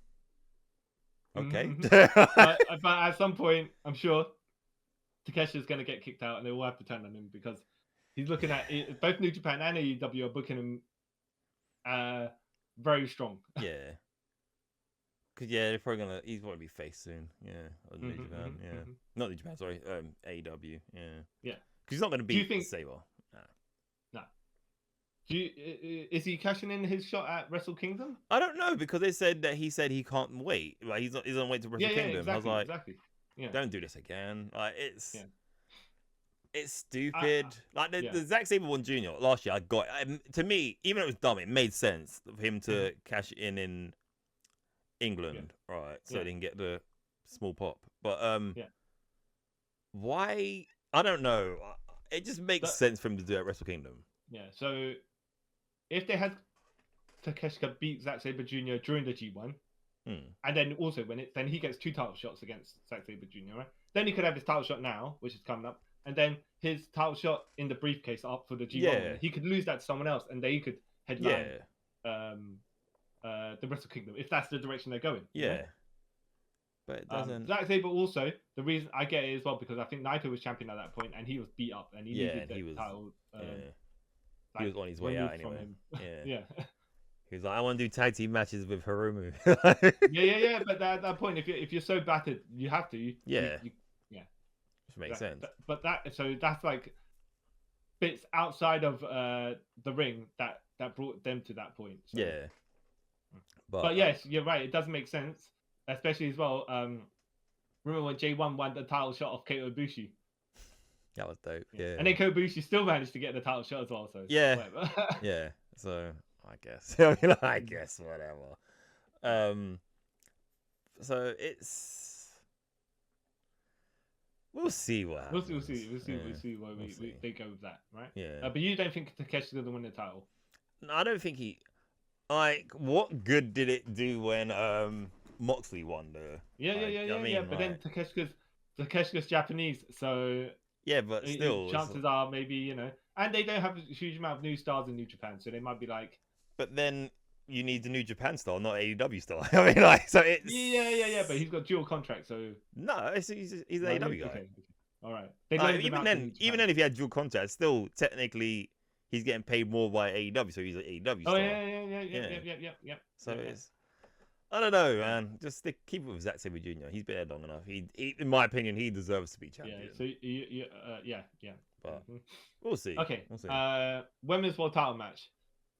Toni Storm, AEW Women's Champion, versus Athena, who is Ring of Honor Women's Forever Champion, but her title's not on the line. Yes. Yeah. I did like it as well at the beginning where Toni Storm pile drove Billy Starks. Yeah. And then she was out for ages until later on in the match she actually finally got up and was setting her neck. So I was like, okay, a pile drive on the floor, should actually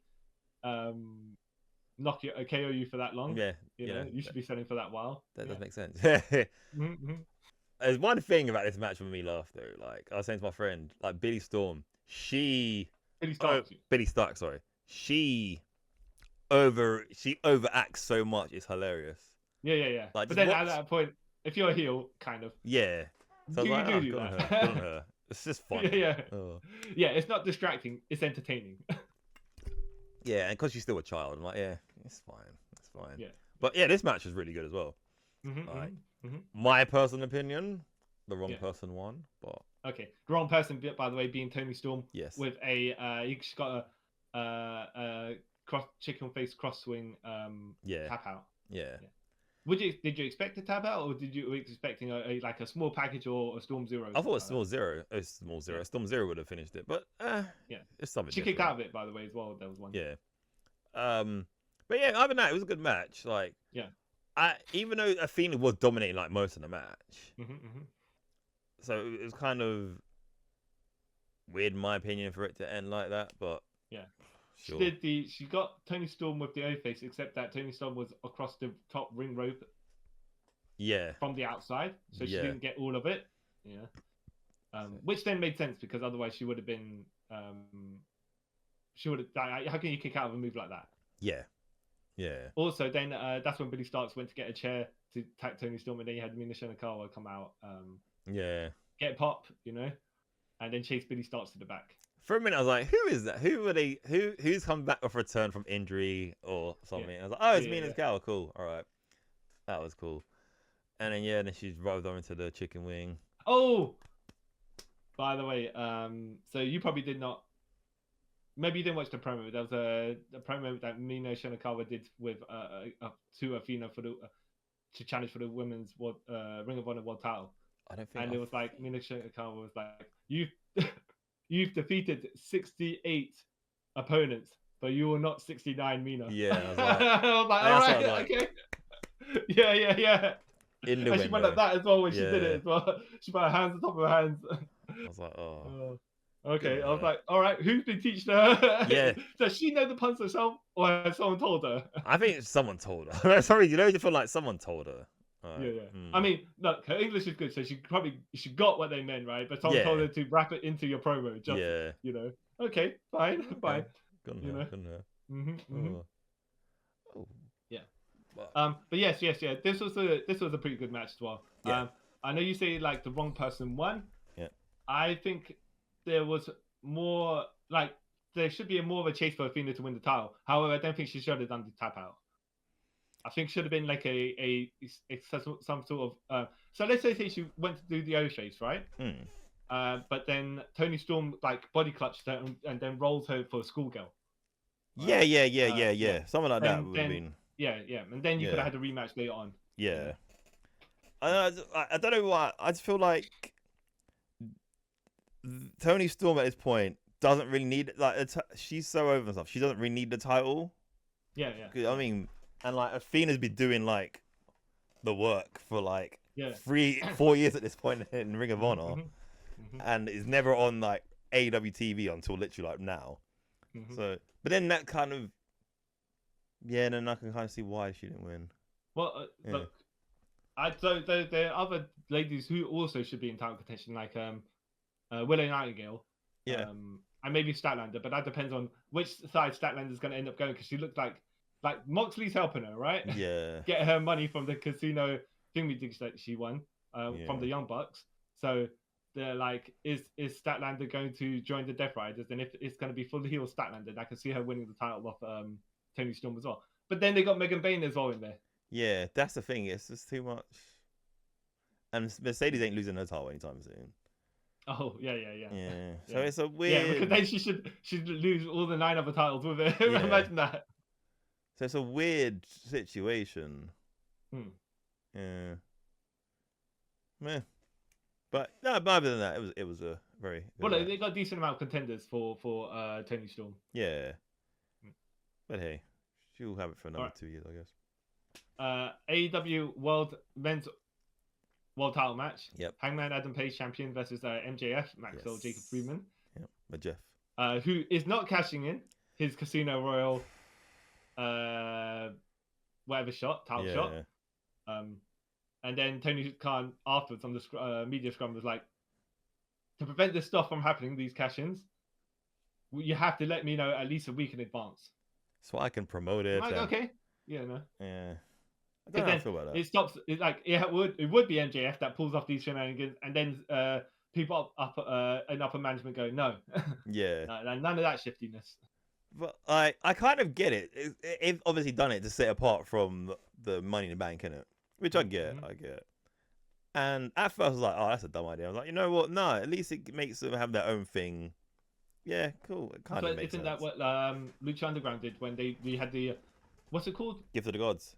Yeah. And then when you got all the 7 plates for the title, with to cash in, it has to be in a week in advance, because the GM or whoever is saying, look, I want to advertise the match.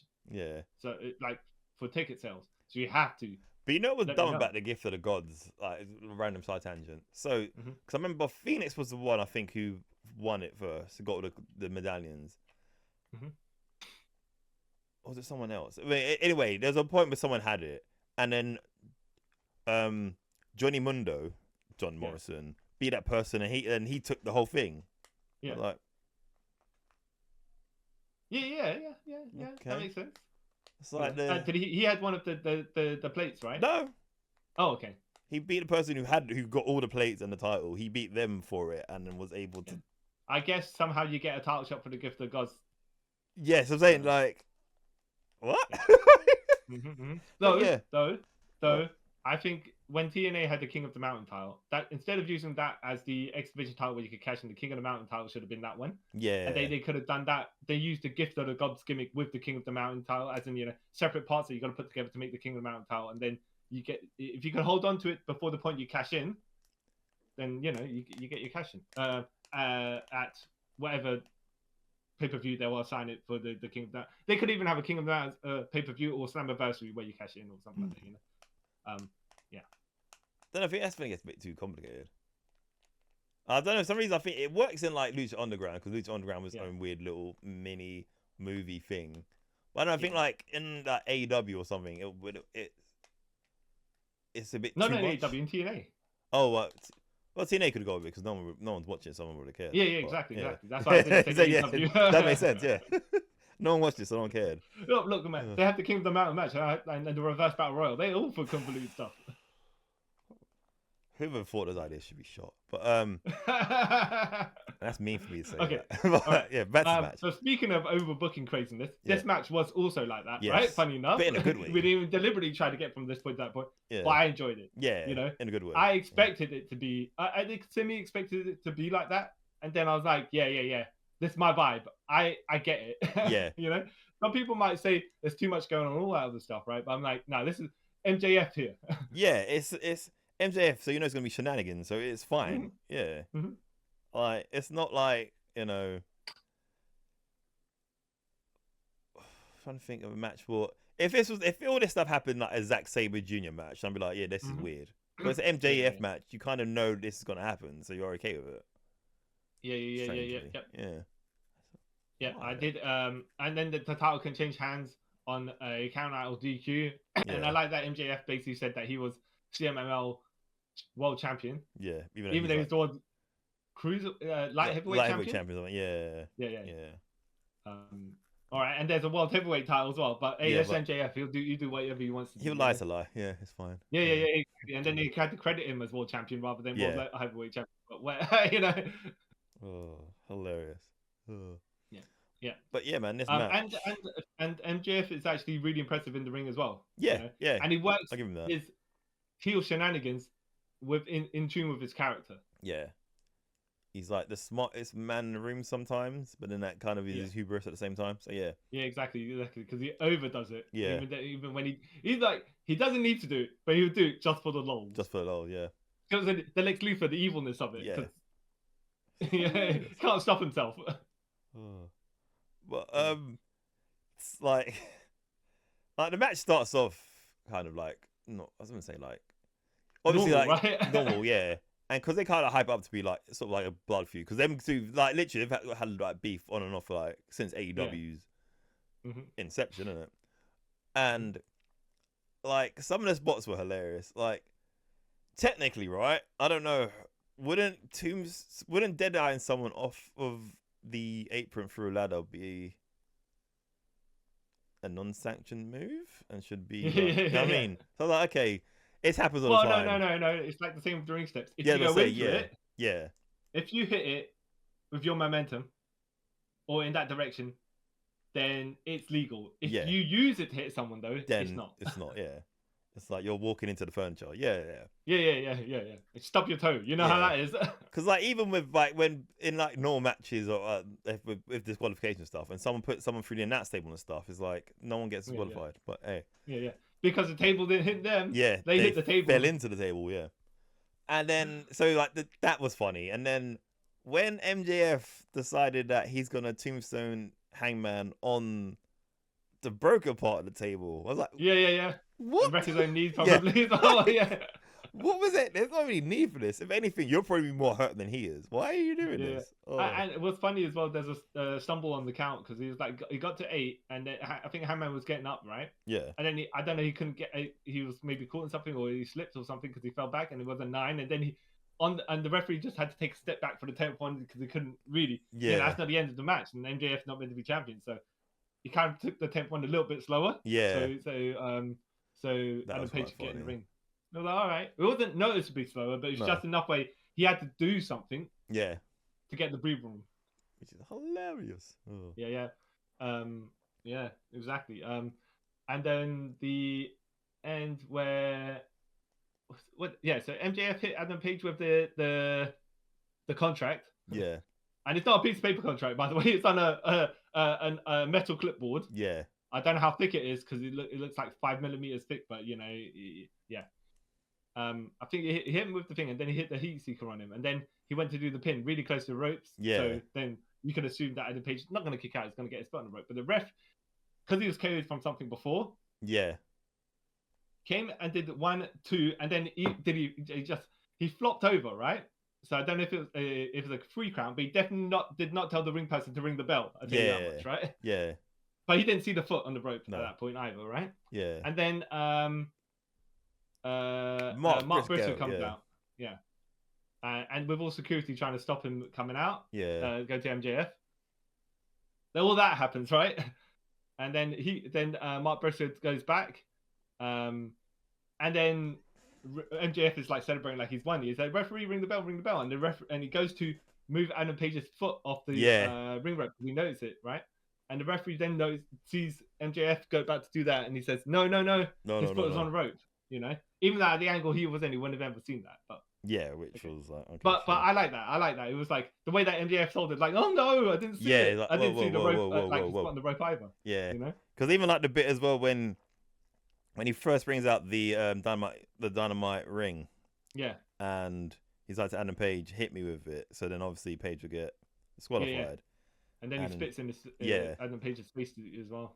And then Page is like gonna do it, and he's like, you know what, nah, and just spits in MJF's face. Yeah. And then the second time when he brings it out, and then he's about to hit him with it, and the ref sees it and then catches him. He's like, no, wait, I didn't mean to.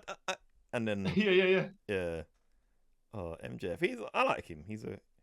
When he's not like, I like him as a wrestler. Like his promos and stuff kind of irritate me now because it's literally the same things all the time. But yeah, he's a good wrestler. So the finish comes where he does the donkey kick on Adam. He grabs the referee and does the donkey kick on Adam Page. Yeah. So the ref don't see it, but then he hits. I think he hits Adam Page with the contract. Yeah, he does. Yeah. He gets a kick out, and then Adam Page hits him with the contract. Yeah. And gives him a dead eye and a buckshot lariat for the win. Yeah. And then everyone's happy because the crowd exploded. Yeah. But I was in tune with what they were doing, and I was like, yeah. I say, I was like, yeah, man. The like it works with the characters that, and it's like, well, okay, fine. Adam Page is like, I'll play you at your own game. Yeah. You know, you use all these shenanigans. I'm gonna get you with it. It's like it's payback for everything that you did during the match. And the thing is, like, how he kind of done it, like, even if the referee at this point knew, like, you know what, MJF, you've pissed me off that much, I don't care. I mean, like, yeah, exactly. I would turn a blind eye to this. Mm-hmm. Yeah, and he got the win. The crowd, they enjoyed it. They popped hard for the Hangman because there was lots of cowboy chants and everything. So yeah. Yep. And it was drooling like MJF chip ones as well. But, oh really? Yeah. Because people like MJF. Mm-hmm. Well, he keeps kayfabe alive, right? Yeah. Good on him. And then, we get to the main event, the lights out match, the lights out cage match, which is the Young Bucks, the Death Riders, but not Wheeler Yuta. So that's Claudio and John Moxley and Gabe Kidd, who's not part of the Death Riders. Versus Kenny Omega, Kota Ibushi, Darby Allin, Tanahashi, and Will Ospreay. Tanahashi, yeah. Oh. And this was exactly the kind of brawl you expect, and exactly the type of main event you would expect. Yes. You know? Like the entrances took forever. I'm not gonna lie, being there. Yeah. This is when you should have actually gone to get a hot dog. Yeah, I know. I literally, you know what happened, right? So I had to stay obviously for like Kenny's and Kota. Like all the good guys' entrance I stayed for, especially Ospreay because everyone gets involved because he can't climb the cage and everyone's like Ospreay.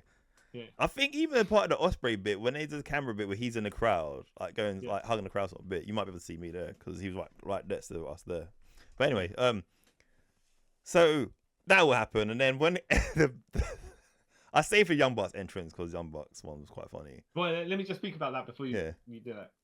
So the Young Bucks lost their EVP status, and so now they're being treated like jabronis and jobbers. Yeah. And they have the really crappy graphics. Yeah. And they told the entrance guy to play their original song, right? Yeah. Because they want the respect they deserve, not the crappy Casio version of it or anything like that, you know, or the record scratch, yeah. And so they played the beginning of it, and then they play Hanson Mbop, right? Yeah.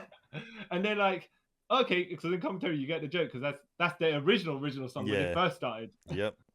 And I was like, all right, and then the crowd started singing along with it. I was like, oh, okay. And then the Young Bucks studying it like they didn't want it to happen. Yeah, so I was like, that's silly. I enjoy this. Mm-hmm. Yeah, and then the Death Riders when he came out, they was on the other side of the arena, so it is. Mm-hmm. So literally, as soon as the match started, I was like, my friend, okay, I'm going to toilet now because I know if I go in, I'm not going to miss anything, and everyone's going to be gone from the toilet. So literally, I was in and out of the toilet like in a minute. So I got to watch the rest of the match. And by this point, this is when we like realized there's the rules of the floor. So he just kept on moving between like the aisle bit and like where the ring was. So I can literally say the left corner of this cage. I could see literally directly into that because I moved up to that bit to watch. And yeah, man, this match, bloody hell, John, it was great. Yeah. There was big spots and stuff like that. Somehow Darby Allin got himself handcuffed to Moxley. Yeah. And then Claudio had to break the handcuffs. I think what did he do? He did a code red on Claudio while handcuffed to Moxley, so Moxley had to flip over as well. There's a bit of a spot later on in this, a bit later on in this that took me out of it for like a minute. I was like, oh, really? You did that?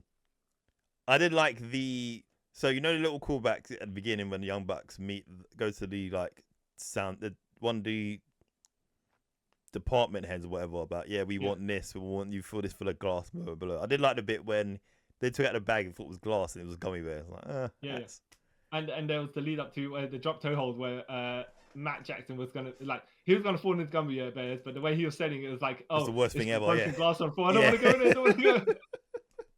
I didn't like that. Yeah. Oh. And then when Kenny... I think everyone managed to get a spot where they had a sequence of offense. Yeah. I think I noted that Kota Ibushi though seemed to be one that didn't get too much a massive run sequence like that. Yeah. But then again, he's come back of so many injuries. A decent amount of injuries as well. So But he he did well in that match. And Tanahashi, I think Tanahashi didn't get a huge run of offenses off, but then he's also beat up. Yeah, can he run anymore? Makes sense. Yeah. Like, there's moments in that match I was like, oh yeah, he's moving quite fluidly, and there's bits like, he looks like he's struggling to do anything. Yeah, which is good. I mean, in the sense that how they choreographed around the same bit. Yeah. And then when Tanahashi tried to climb a ladder to go to the top of the cage, and everyone all the faces run over to him, and go, no, you do not do that. You don't do this. Kota Ibushi, man, who hates his own neck, is telling Tanahashi. Yeah, exactly. If he's telling not to do it, then that's saying something. Yeah. And then so instead of getting Tanahashi to go up there, Rod Ospreay climbs up the cage and does then moonsaults off it onto the heels. Even though he's got a neck injury as well, so sure, which will play out later. And Kenny was doing like some awesome. Again, Kenny's always amazing. Like the Snapdragon little bit, and then him and Kota did a double Snapdragons. Young Bucks were. I feel like Young Bucks get too much like heat for no reason. If I'm honest, I like them. Well, look, at least they're embracing the loser status that they have now. Yeah. Because they're in the local talent dressing room. And all that other stuff. So yeah, I'm good for them. Like they're making fun of themselves, but they're enjoying the joke. Like Claudio did awesome. Like even though it was a strange year, I forgot he was in the match. Like, oh snap! Yeah, Claudio's in this. And then whenever he was in it, he was doing like his awesome, amazing things. Like when he threw Darby from like the ring to the outside the cage, which is like, wow, Darby, you're an idiot for doing these things.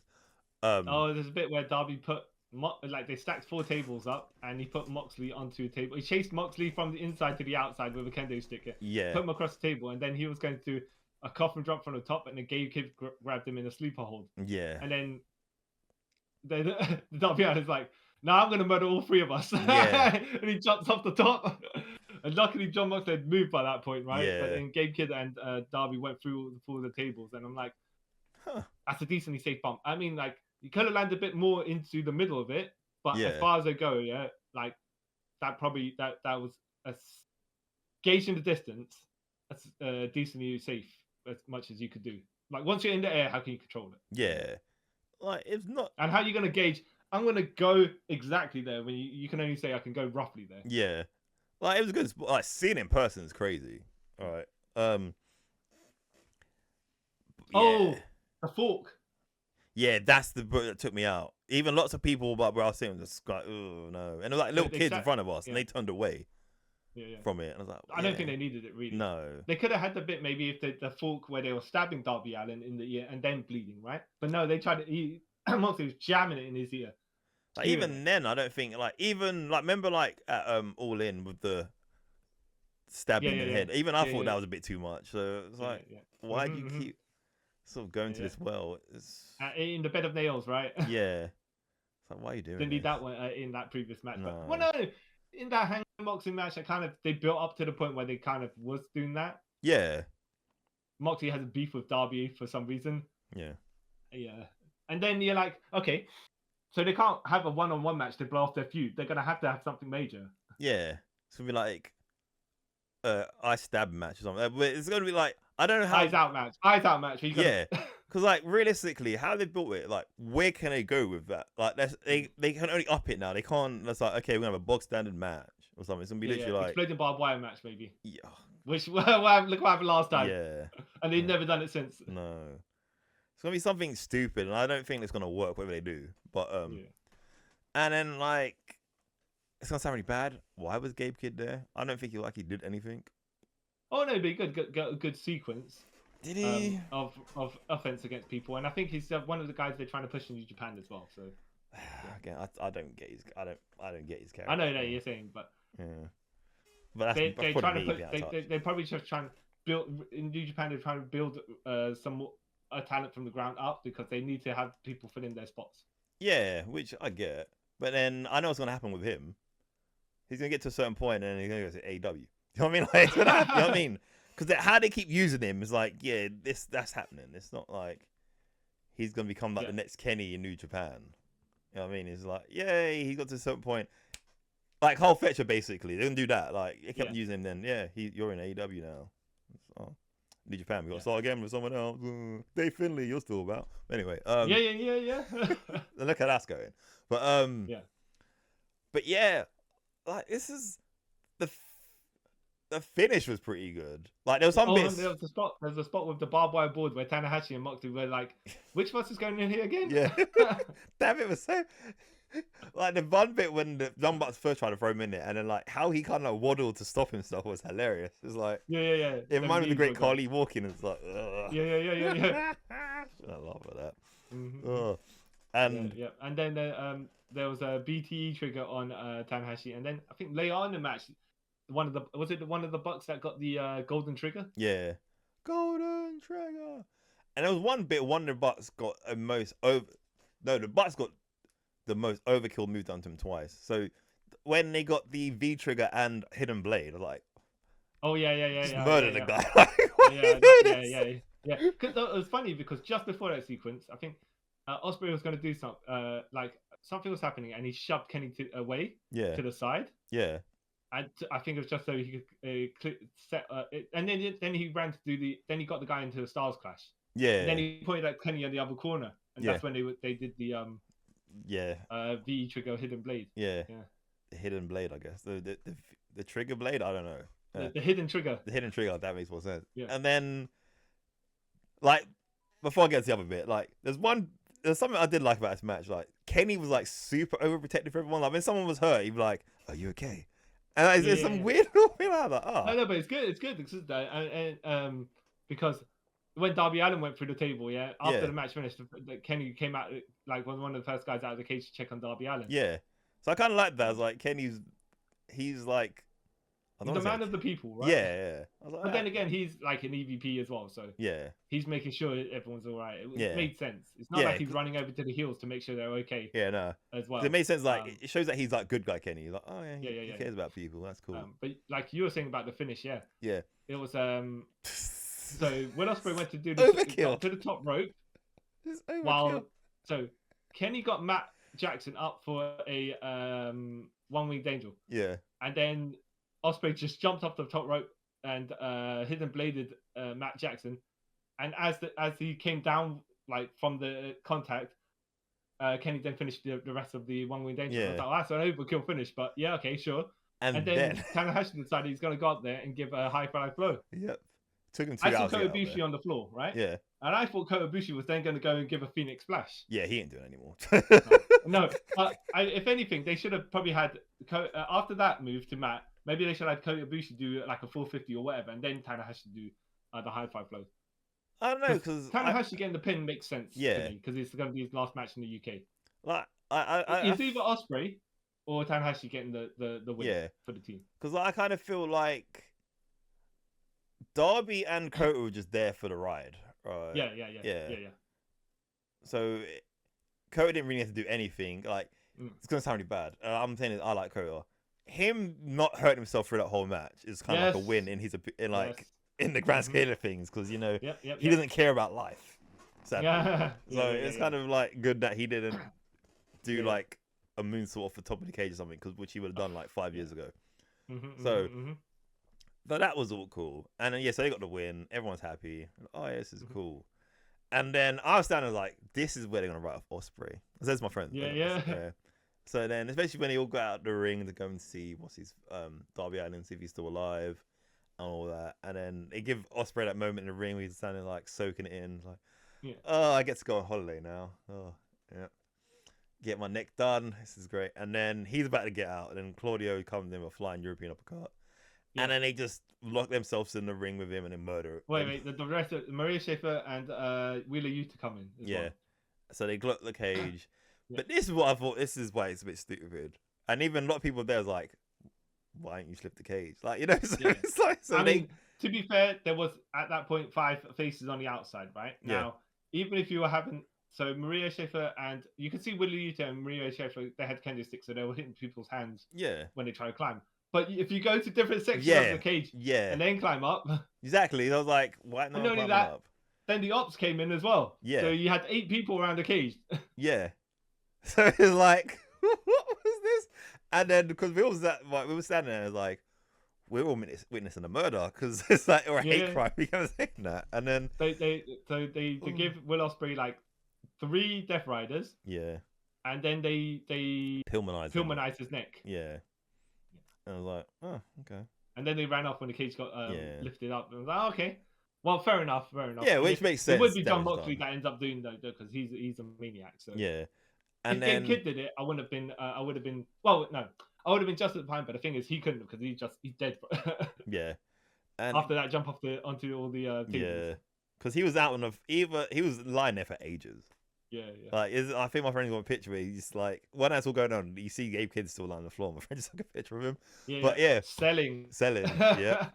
And then it's funny because then they go into the ring where they're like trying to like, tend to Ospreay, and Kane's like, "Where's the effing ambulance? Where are they? They should be here right now." And then they're like, "Calm down. The more you move the mat, it's what's gonna hurt him." And I was like, "This is hilarious." And like, it's just like how Kenny and Kota looks like he's like not there but cry. I don't know. Kota always has this look like he's not in the same plane of existence as we are. Yeah. Man lives 25-hour days. So yeah, he's on a different wavelength. So it was a good way to end the show. A bit of a downer, but it makes sense though. If he's going to be out for at least 5 to 8 months with having neck surgery. Yeah. So I was like, okay, makes sense. Come back 100% is better for him. Yeah. So how was to cap this off? Yeah. How's the travel home? How did that end up? It was terrible. Yeah. Like, so it took us. Actually, it wasn't that bad. So somehow we end up exiting the O2 the wrong way than we came in. So we had to kind of go round and back up and stuff. And then getting to the station was a bit of a mission. We had to queue up to get through there. And it was like it was weird. And lucky for me, because I work quite close, I just drove to my work and we took a train from there, like one stop. So we used to be able to do that rather than going back in central London and all that. Yeah. So I think we got back to my work, say like half 11. I was home by 12. Okay. Yeah, so it's not too bad. I reckon if it was a train wise, I would have been home for a while. Yeah. I think some people saying they stayed they went to the local pub and then stayed for half an hour or something like that. By that point, most people had gone. Yeah, we should have done that. Because I've said to my friend, like, if it's there next year, we're getting there the time the show starts, because when we was looking, because where we were as well, when we come out, we can look into like the entrances, and we just saw people just literally walking in, giving their tickets, walking in, rather than having to queue up like we did for like an hour. So I'm like, I'm just gonna just come in at 6 o'clock, be in at 6:05. That's fine. Yeah. But yeah, overall, it was. Yeah. Good show. A thumbs up show. Yeah. Yeah, it shouldn't be on the cusp of 2 thumbs up. Yeah. But I want to say that there wasn't a 5-star match, but there was loads of upper 4-star matches. Yeah. And like my only like hindrance I'll say on it as well is this shouldn't have been Forbidden Door. This could have just been. It could have named anything else. Yeah. I mean, like Forbidden Door. You've like all the other ones have had like quite the crossover matches, right? But this had like I want to say 1.5 crossover matches, right? No, I'll say all right 2. Yeah. So it could have been anything else, but hey, it was good. Like you said, 4-star matches, nothing like 5-star. 4.5, mostly like upper 4s, but not quite a 5. Yeah. I will say very enjoyable. Worth watch. Yeah. It's one of the rare cases I would say as well. Like watch the pre-show because normally we don't say that. Yeah. Which is crazy. Yeah. Did you watch the media scrum afterwards? Nah. So Mercedes was in character. Yeah. But Kyle Fletcher wasn't, kind of. Yeah. Oh. And then, but they weren't. They were doing segments one after another. And then one of the guys from OSW Review asked Renee Paquette a question in kayfabe. Of course, it's like, how do you deal with the horrendous acts that your husband perpetrates? Yeah. And then she had the answer. Semi-kayfabe, but like, when we're at work and he does his thing, I does my thing, and then we have a conversation in the hotel afterwards about all the heinous stuff he's done. But we keep ourselves separate from the. I respect that. That's a good one. That's a good answer. Because sometimes I wonder, like, hey, how do you? But I remember, obviously, in real life, it's not this way. But yeah. In kayfabe, how would you do that? And Simon Miller from What Culture asked Mercedes, like, because she'd been having a whole run of crappy breakfasts all the time she came to England, right? Yeah. And he's like, oh, so have you finally had a good breakfast? Some good food. And she said, yeah. She actually answered the question more like really legit. See, I like questions like that. Those things like non-kayfabe, like personal questions. I don't know. I enjoy things like that. I don't know why. Makes me weird, but I don't know. Yeah. Oh. Okay, and we shall sign up for this episode of Trip Around the Multiverse, talking about Forbidden Door, which is the annual AEW New Japan crossover with other companies, but sometimes not, depending on how much talent they have on each side. Yeah. Oh. Yeah, man. Check it out, guys. Yeah. Thank you for listening to us. Review it. I should be going to whatever event they have there next year. Yeah, because you're hoping it's all in. I hope so, but I doubt it. Actually, it's weird, right? Wait. They're having the Continental Classic they're coming back to UK for the Continental Classic. In December to Cardiff and Manchester. Oh, okay. Yeah. Okay. So I think it's gonna be in the Manchester one. I don't know. Are you not gonna head over there though? Nah. Too far. Not worth it. Well, it's gonna take you about 2 hours to travel up there, right? Yeah. I'll think about it. I don't know. Probably depends. If it's a weekday, if it's a Dynamite weekday, it might not. But if it's the Collision on the if they actually do it on a Saturday. But the Continental Classic. Wait, they don't mean the finals. No, I don't know. They didn't really say much. It's like the Continental Classic. Like, is it gonna be like one match from the Continental Classic then, or is it gonna be the final? Oh yeah. I thought they were gonna do the finals, which is a pay-per-view at World's End today. Yeah. So. But hey, I don't know. Yeah. But we'll to be fair, they didn't actually say they'll do World's End there, so no. So they didn't really mention. They said a week before World's End. Like, it's not because World's End the 27th. But okay, sure. Yeah. But So let us know what you thought about the AEW Forbidden Door, and I would recommend going to see it live. It's a very good experience. Just be wary of the people around you, because some wrestling fans there are quite cool. Some are just like weird, but that's in general. But that's for everything. Yes, of general, like people in general, like wherever we go. Exactly. So yeah, just so signing off. I'm the tag team that politicked to lose our titles without getting pinned, Suwai-chan. And I am the man who has... Oh, wait. I'm the man who embraced the crowd before being murdered in front of my wife and stepson right there. And fellow countrymen. And fellow countrymen, you know. And now I'm off on holiday, get my neck done. Kyle Charles, and that was a long-winded one. But yeah, thank you for listening to us. Don't forget to like, share, subscribe, follow us on the Instagram, the TikTok. On the TikTok, I've done a little compilation of what I saw while I was there. And yeah, and we'll be back very soon. And until next time, guys, I'd like to thank you for taking a trip with us around the multiverse. Bye. Peace.